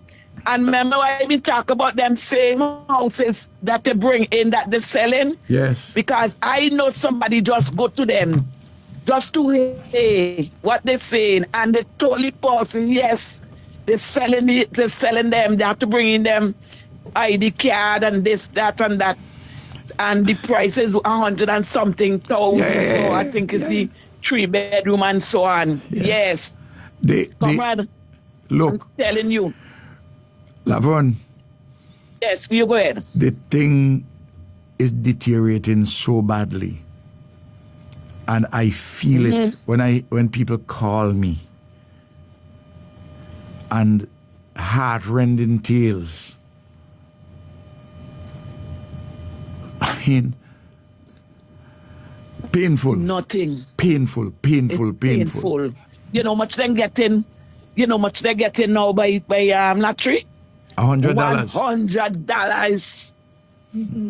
$100, and it's not everybody getting it. Oh my God, where $100 gonna do? When you don't pay on your van fee and this. Comrade, I tell, and then it's big dry ride going on, you know. It's dry ride that's going on. I don't know what's going on with this government. This government need to step up or step out. Because people are as when people ball and you and I want to go on here. Listen now. Watch crime go in this country. Nobody saying nothing. When you hear I tell you, when I said the hottest part of hell is reserved for those who just, through bad-mindedness, political spite, hurting the poor, you take off an 89-year-old woman name from public assistance, no other assistance she got. You, from Gop Choppins, one in Sandy Bay, 82 years old. These are just, there are more examples I could give you now. Eh? I mean, this is... And that is all they're looking forward to. It is... Done, and you take them off. It is pure wickedness. And people who behave like that, if they don't go up on their knees and beg God for forgiveness, them and or the family will suffer. You hear Comrade, it's so sad that they're not in government. It's painful, comrade. It's not easy when they get up, especially those who don't know where the next meal is coming from. And don't they go out and they something sweeter, they regret because they don't know where the next meal coming from. They ball in day and night. It's rough. And sometimes I just feel I know but comrade, in my heart I feeling it for them still. Well, because some of them make ends meet. But I will tell you, their own supporters and their activists are rebellion on Facebook, you know. Yes. Saying we're done with them, we done the thing, how these fellas don't understand with pain, they just don't. Yes. I mean, and one fella put up a post that I don't vote. I ain't going with them anymore. One of the ministers say, oh, so and so, you done? Okay then, okay. Like, it's all right. They go take mention of that. You going to reply as a minister to a fellow who says something like that? Mina, tell me. Lavon. If I want to put up a post where it says the PM down in the Grenadines, have no prime minister. Oh, Heavenly Father. People are telling you, watch, businessmen, I'm telling you, crying out, the Syrians crying out. I'm telling you because most me and them just go well. Yes. They're crying out. I know because that. Nothing selling. I know that. Nothing going on. I know that. I know telling that. you, comrade. I know that. Yes. Anyway, Oh, Lord. Anyhow. I'm going Have a go. blessed day. Thank you. I'm going to a meeting now with You're going Carlos by- and you're going by Kisal. the- I'm going by Carlos and you can't. yeah. oh, I you're want. not going by I the want to phone, see if not I could anybody. get when I finish that meeting. If I could come there. If I can't come there today, I'll come in the Yeah. morning before I go to Lennox John funeral. Okay. All right okay. then. But we Yeah. go be in touch. Have a blessed day. Thank you. Good. Yes. Fine. Good. Yes, darling. Bye. Thanks. Take care. Thanks, brethren. Have a go. Was there another one you want to draw to my attention? No, All not right at then. this current moment. All right. So we're good to go? Thank you. Yes. And that Until was Wednesday. Until Wednesday. And that was the program, Morning Comrade. And remember, on Wednesday again, Comrade, we will be back right here. Star Radio 90.3 and 104.7. You'll never walk alone. Here we go. Right here on the Star. Okay.